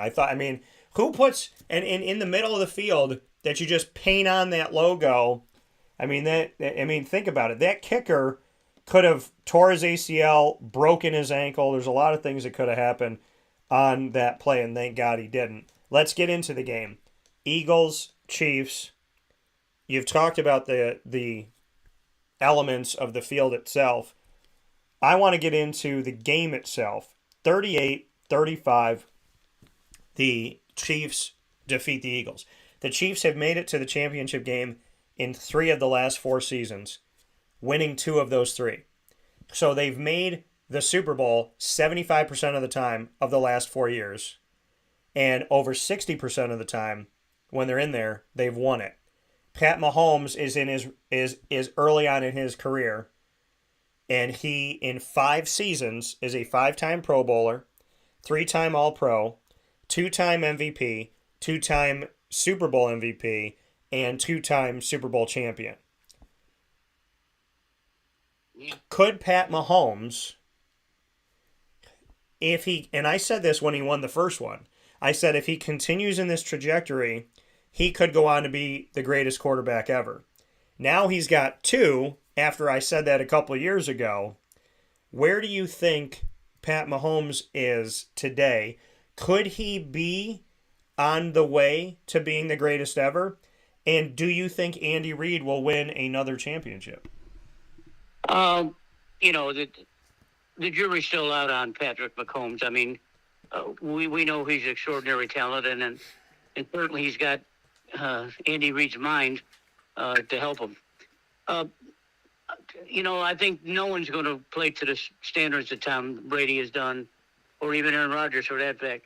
Pat has a long way to go before I consider him in the upper echelon of great quarterbacks. I mean, he's a good, borders on a great quarterback right now. He certainly does things that I haven't seen on a football field ever, probably. I mean, maybe Favre did some weird stuff when he was bouncing around and throwing the ball underhand and sideways and things like that. But Patrick Mahomes has a knack, and I think if he carries that forward, and I think that he uses Coach Reid's playbook, then I think he's probably going to be one of the best ever. I don't think he'll be the best ever, but I think he'll be one of the best ever. One thing needs to be brought up with this point here. We always talk about Coach Reid, Andy Reid this, Andy Reid that. I mean, he's a great football coach from Philadelphia to Kansas City. Now, the one thing that I read yesterday was that Eric Bieniemy, the offensive coordinator for the Chiefs, has got fired. Now, why would you fire a guy who's brought two world champions, helped bring two world champions to your team, and supposedly was calling plays, although he wasn't? Why would you give up a guy like that, not give him a renewal contract, or why? I don't understand that. Maybe there's something deeper going on here. I don't know, but Andy Reid calls plays. I don't know what Eric Bieniemy does. I don't see. Maybe Eric does call plays, but every time I'm looking at Andy Reid, he's looking at his little cheat sheet there, and he's rolling around and doing this and making notes. So I don't know. I guess I don't know who's calling the plays, but in any effect, I think Eric Bieniemy probably deserves a better shot somewhere else. Although I can't understand why he would think to go into any situation better than one he's got. Maybe they just terminated him because of due cause. I don't know. I don't understand what happened. Well, and I find it interesting because Andy Reid took the time right after the championship came in, and he said specifically Eric Bieniemy's name, and he was like, let's give some credit to Eric Bieniemy, and I thought that was his way of saying, like, give this man a job, like it's time for you to finally look at this guy. So, I mean, we should see how things go from here and where Eric Bieniemy ends up from here. I don't know if he's a bad interviewer. I don't know if he doesn't have the connections to put the team together, because you look at assistant coaches that have gotten head coach jobs, not coordinators, assistant coaches. You look at head coaches that have not had great careers that have continued to get head coaching jobs. You look at coordinators that haven't had as much success and have never won a Super Bowl, and they get head coaching jobs. So the question is, what's the disconnect with Eric Bieniemy? Why? And to say that this is a race thing, it's like, there's a lot of guys of African American descent that have gotten jobs. So be it an assistant, be it a coordinator, be it a head coach. So I'm trying to figure out why Lovie Smith would get a year in Houston, but Eric Bieniemy wouldn't. That's what kind of throws me off. So what is this Eric Bieniemy conundrum? That's where I want the answer. I would love to get to sit down with him. I would love to get to talk with him. I would love to get to dig into it and find it.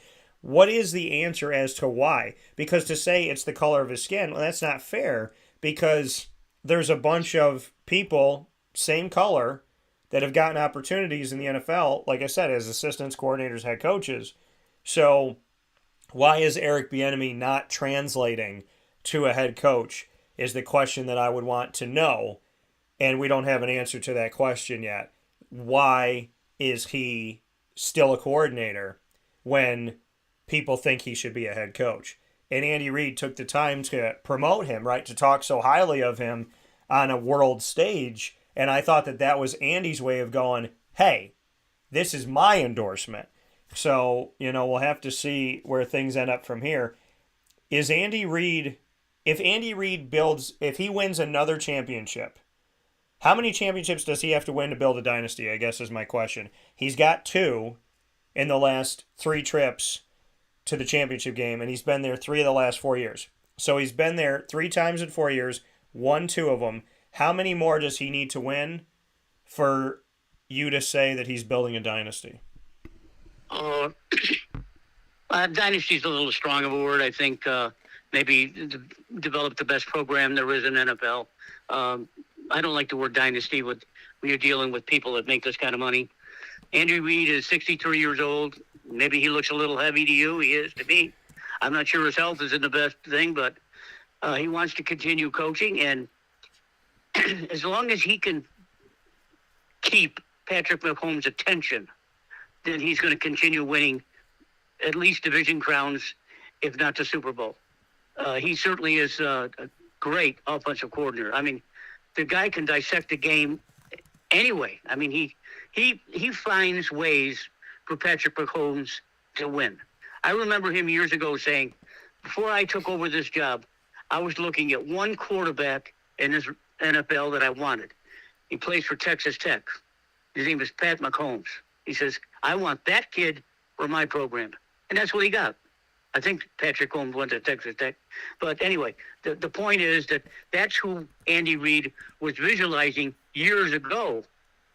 Now he's got him, and now they're on their way to maybe to be probably one of the best franchises ever. Yeah, and you are right in that he did play Pat Mahomes at quarterback for Texas Tech. His final game at Texas Tech was a 54-35 win over Baylor, in which he threw for 586 passing yards and 6 touchdowns. So, Pat Mahomes is insane. And he seems like a nice guy. And what I really like, and I keep going back to this because I've never heard anybody say this, that he said, we're going to celebrate. And then he goes, and he looked into the camera and he said, the right way. It was almost like, Mom, don't worry. We're going to have fun, but you can trust us. And there's something about Pat Mahomes. I mean, you just like him. Now, the definition of a dynasty in sports is a team that's exhibited excellence over a considerable period of time. So 4 years, is that enough time? I don't think so. It's when we're talking a decade, I think if we say that the Chiefs go to, let's say, so they made 3 in the last 4 years, they won 2 of them. Let's say the Chiefs, over the next 6 years, make it to the championship game 4 times. And they win 2 or 3 of those. So now the Chiefs have, let's say Andy Reid's there, let's say Pat Mahomes is there. They win 5 and they go to 7 Super Bowls in 10 years. I think a decade is a prime enough period of time to say whether or not a team is establishing a dynasty or has. If you're making it 50% of the time, more than 50%, I think if it's more than 50% of the time and you're winning more than 50% of those games, if you make it to the Super Bowl more than 50% of the time in a 10-year span and you're winning a bunch of them, then I would say, yeah, there's a dynasty that's been established. Pat Mahomes is there for the long haul. He'll probably always be a Chief. And, to me, they're not there yet, but they could get there at some point if pieces stay together. And I think Andy Reid's a big part of that, and I think Pat Mahomes is too. So based on my thoughts, in the next 6 years, added on to the last 4, if they make the championship, let's say 4 more times in the next 6 years, 3 or 4 more times, and they win a couple of those, then we got 10 years of 4 rings, 5 or 6 trips to the title game. At that point, can you say dynasty? Yes, and I think you'd be right in the Grumpy Lobsterbox captain's speaking right there. Belichick probably set the bar so high that no one's ever going to reach it again, but Andy Reid and Pat Mahomes have a chance to do that. If he stays healthy, if the kid doesn't run the ball on design plays, let him throw the ball. I'm happy with that. I think he we've got to touch on some of the great players he has. I mean, yeah. He lost Tyreek Hill, who was really a sensational wide receiver. But frankly, the guy that's the straw that stirs the drink over there is Travis Kelce. I mean, he is outside of Gronk, probably the best tight end I've ever seen play. I mean, this guy is bigger than linebackers and almost as fast as defensive backs. He can catch anything. He blocks well. He runs well. He's just, I mean, he and Mahomes they have that magic. You know, they look at each other and they just know what's happening. And I think that Patrick Mahomes probably would feel absolutely devastated if Travis Kelce left his team. But I don't think that's going to happen because Kelce still, even though he's in his early 30s, he's still pretty healthy. And I think that he'll play a couple more years. But, you know, he has to play to his standard too, which is, you know, 1,000 yards, 15 touchdowns, and be Patrick Mahomes' safety net down there by the goal line. So all these, everything we talk about is essential for Kansas City to keep going forward. You know, the hardest thing for these football teams to do is to maintain their impetus. You know, every year you're going to go through trades, you're going to go through injuries, you're going to guys getting cut, traded, whatever. You know, they got to come up with the best program, and I think Andy Reid does that. So I guarantee you he may take a couple of days off, but Andy Reid has probably already got his roster already on a board, and he's trying to figure out who do I need to sign, who do I need to get, who can I let go, and so on and so on. So it's a multi-task deal, and one of the tasks is to keep Patrick Mahomes healthy. Yeah, you know, and I agree. I definitely agree. So we'll see as they go forward what the Kansas City Chiefs will do. I think that there is the makings of a potential dynasty, depending on if some of these things happen that we talked about here this morning. Final note, Papa Joe here with us and on Wake Up Call with Dan Tortora inside of the Cafe Kubal Studios. PJ, I want to let everybody know the polls really quick. If you were an NFL franchise, who would you take right now? Not at another time in their career. Right now, who would you take between Aaron Rodgers, Derek Carr? 83.3% of you, Aaron Rodgers. 16.7%, Derek Carr. Where do you see Aaron Rodgers in 2023? 18.2% Green Bay. 27.3% somewhere else. And the Jets, people believe 54.5% that he'll go to the Jets. I don't know if they have the structure to keep them healthy. I don't know much about the Jets' offensive line or offensive coordinator for that fact. I don't, and I've said this earlier in the show that I don't think he's going to play. So I don't know. I don't know what else to say other than that. I just don't think he's going to play, Danny. Yeah, we shall see. PJ, final note here, and I saved it till last because it's your favorite part. Papa Joe's breakdown of the halftime show history of the Super Bowl. If you know PJ, you know he knows all different types of music, and he might as well be on the red carpet interviewing these people at the Grammys because PJ knows the ins and outs of the halftime performances. It's his favorite part of the game, and now he's here to talk to you about it. No. Daniel, I was forced to sit on the couches with Mary and Joey, and they made me look at this. And I said, I'm not looking at it. So what I did is I sat there and I played with my phone for 30 minutes, checking the news and sports and things like that. For me to say that it was terrible or abominable, that's being gentle. I thought it was awful. But I'm an old-timer. I don't go for any of this young kid stuff, you know, whatever. Certainly the young lady is very talented. However, I question the sanity of her and her people, a manager, and the stadium. Why would you put a woman on a platform that's pregnant on the Super Bowl? Why would you do that? I mean, I don't get it. I mean, she could have tripped, she could have fallen, she could have done a ton of things. Thank goodness she didn't. But that's the stupidity that sometimes that boggles my mind when people make business decisions. Why would you do that? Anyway, I thought it was awful. It's funny that before you could even say what you just said, Joey wrote what you said. He, as you were about to answer, he wrote in, he actually sat and watched the whole show with Mary and I, definitely against his will. And So my dad got up and went home, and I was like, Dad, I want to watch the show, because that's the thing. Rihanna has a ton of hits, and I like them. Did I like the outfit? No. Did I like the platforms? Yes. If she was pregnant and I was her boyfriend, husband, whatever, or I would probably be like, babe, do this show on the ground. Why don't we just do this show? But again, that glass platform, Papa Joe, is probably less slippery than the field. So that's probably a good idea on her part. But, I mean, listen, she's got a ton of hits. There's a lot of great stuff there, which I can appreciate. And she sampled songs that she did with other people. I would have liked for a special guest, Jay-Z or Drake, to come out. I said that right after. I know other people have seconded that as well. And so, I think that.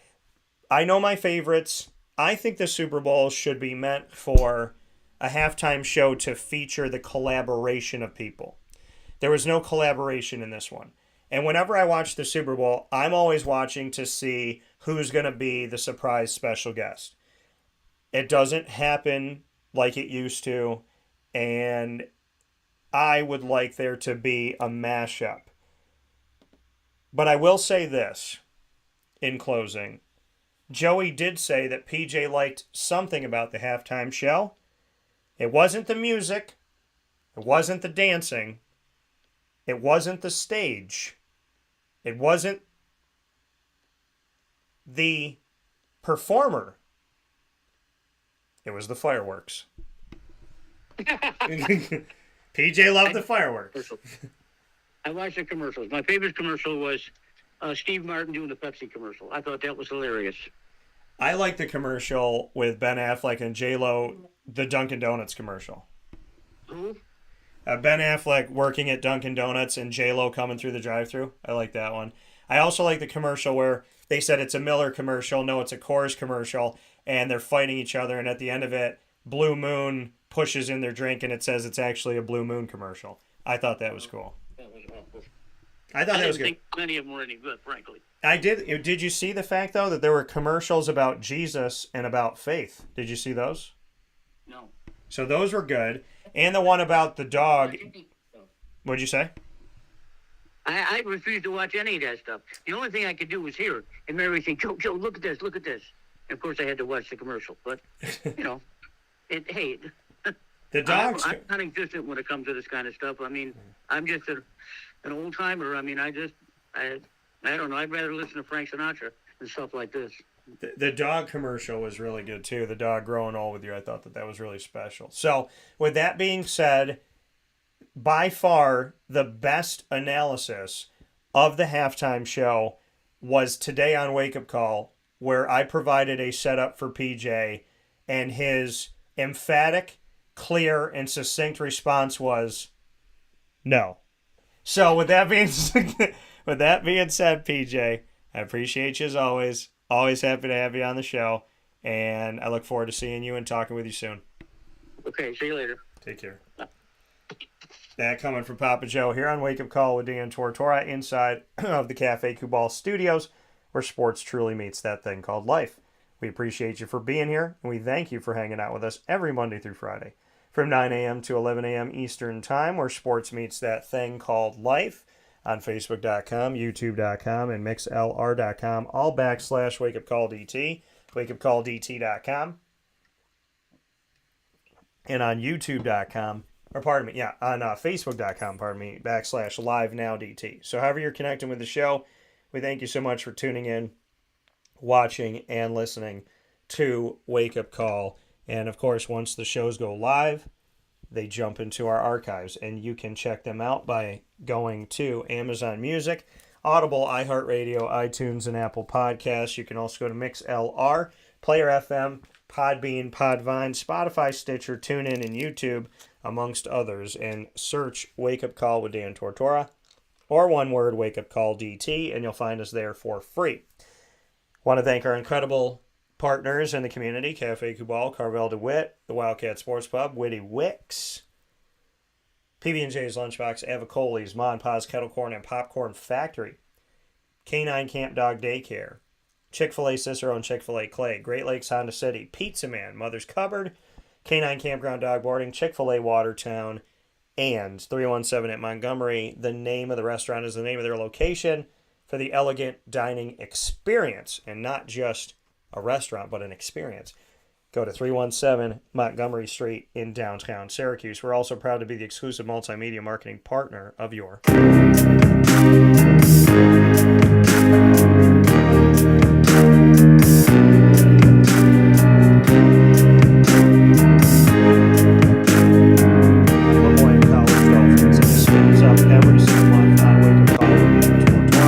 here with our Dolphins in our exclusive multimedia marketing partnership. You'll catch the Dolphins every Wednesday at 9 a.m. Eastern Time during Dolphin Time, where we have the opportunity to speak with the Dolphins. Every first and third Wednesday of each month, we bring you AD and DT with Athletics Director Bob Beretta and myself, Dan Tortora. Every second and fourth Wednesday, we bring you the Dolphin Dive, diving into the stories of student athletes, coaches, administration, future Dolphins, and alumni. You can check all those out by going to our Lemoyne tab on wakeupcalldt.com, as well as going to youtube.com/wakeupcalldt and clicking subscribe. For more information on your Dolphins, go to lemoynedolphins.com.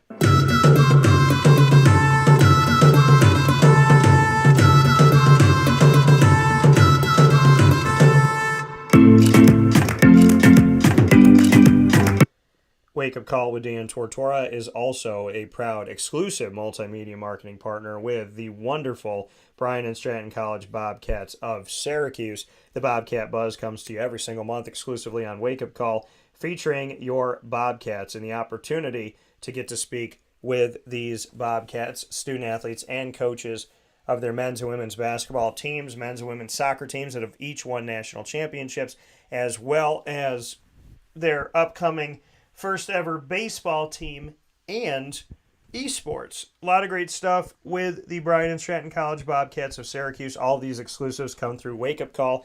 You can check them out on the BSC Syracuse tab on wakeupcalldt.com. You can also find them by going to youtube.com/wakeupcalldt and clicking subscribe. So make sure that you do that. We appreciate you so much for everyone that has. For more information on your Bobcats, go to syracuse.bscbobcats.com. I want to thank you again for watching and listening. As always, it means the world to me. I want to give a big shout out to my guests inside of Ma and Pa's Popcorn.com's What's Poppin'. Valentine's Day was popping like crazy at Ma and Pa's. Post Valentine's Day, you can get those tins that you got for Valentine's Day for yourself and for others. Those can be filled at half price for the rest of your life. You can go out and get a tin for Syracuse. They have logos for all different teams of all different sports. So you can go get your Syracuse tin, fill it up, and be ready for the game against Duke this Saturday. A lot of great stuff at Ma and Pa's, 201 Old 7th North Street in Liverpool, New York. Get your tin of any size and fill it up with half-price refills for the rest of your life. Who doesn't love popcorn and kettle corn? There's movies to watch it, TV shows, games, just for fun. Get it for the kids. Have it at a party. They will come and do your fundraiser and cater your parties as well. So make sure you get in touch with Ma and Pa's today by going to 201 Old 7th North Street in Liverpool, New York. And you can also call them at Ma and Pa's Kettle Corn and Popcorn Factory by utilizing this number, 315-450-6272, which translates to 315-450-MA-PA. That's 315-450-6272. So make sure you do that. I want to thank my incredible guests, Danny Thome. Go ahead and vote inside of the Sammys. You have from now through February 19th, this Sunday. You can vote once per day per device, but you can vote every single day leading up to February 19th. So make sure you vote, and you'll see the Wildcat under venue. If you'd like to vote for the Wildcat, you go to SyracuseAreaMusic.com/People's Choice, and you can vote today for Danny Thome and his team at the Wildcat Sports Pub. Big shout out and always a thanks to Papa Joe for joining me every Thursday, and a God bless and much appreciation. I hope to talk with you soon. I cannot wait to unveil something else to you. And I've told nobody this. Literally nobody. Not even Lily yet. Maybe she's listening. Super Powered Pop, here in 2023, is going to have its first broadcast of the new year. We are looking at the future of Super Powered Pop, Do Diz with Dan, and Comic Book Trails, because we do a ton of work with Wake Up Call. But we got to take care of the other kids too, right? Super Powered Pop will have its first show of the new year following me seeing Ant-Man on opening day today. I'm going to be seeing it in 3D. Opening day today, I will see Ant-Man and the Wasp: Quantumania. And I will be doing a live broadcast, non-spoiler, to usher in Super Powered Pop in 2023. The first episode of the new year for Super Powered Pop will be dedicated to my seeing of Ant-Man and the Wasp: Quantumania on opening night. I will have my immediate thoughts for you live on Super Powered Pop. Facebook, Twitter, and Instagram at Super Powered Pop. Check it out and search it on YouTube as well at Super Powered Pop. With that being said, for Wake Up Call with Dan Tortora, I look forward to seeing you tomorrow, God willing. And I want to thank the Wildcat Sports Pub for a fantastic week of broadcast. I want to thank Pizza Man Pub for a fantastic broadcast around the championship game with Rob Drummond. I want to thank West Genesee I want to thank Joe Corley, the head coach of the football team, in our special that we did with Vinny Ferenzi, strong safety and free safety, that has committed to play Division I football with the Dayton Flyers. So I want to thank them for their time. You can go back and watch that show on youtube.com and facebook.com/wakeupcalldt. I'm also going to add it to the homepage of wakeupcalldt.com and the Wildcat Sports Pub page, which is on the Central New York tab. If you go to wakeupcalldt.com, the Central New York tab, if you hover over that tab, you'll see the Wildcat, and you can click there, and it'll be there as well. I'm going to be adding that with the West Genesee boys ice hockey special that we did, thanks to Frank Calabufo and the team, and a big thanks to Fred Kent and the boys basketball team, who was with me last night at the Wildcat as well. A big shout out to our captains, Christian Kane, Christian Amika, and Gary McLean. Thank you so much for supporting me, folks. Thank you for being there. Thank you for watching, listening, liking, following, subscribing. I appreciate it all. Facebook at Wake Up Call DT, Twitter, you can keep voting in our polls that I put up this morning at Call DT, and Instagram at wakeupcall_DT. And of course, on Instagram, I try to post my story every day, and I try to put some inspirational quotes that I create and sign myself. So make sure you check those out. I hope you have a fantastic day. Can't wait to bring you Super Powered Pop today, and a great Friday broadcast of the Annoying Moment of the Week presented by Carvel DeWitt. Lead, Learn, Evolve, Ad-Lib, and Deliver, presented by Chick-fil-A Cicero and Chick-fil-A Clay. Top Dog of the Week, presented by Canine Camp Dog Daycare and Canine Campground Dog Boarding. And an all-new Two Mics No Filter called the Valentine's Hangover with Andrea Smith and myself. We'll see you on Friday, and I'll see you in just a little bit with Super Powered Pop. God bless, no stress, do your best. Have a great day, folks. Be good to each other, be good to yourself.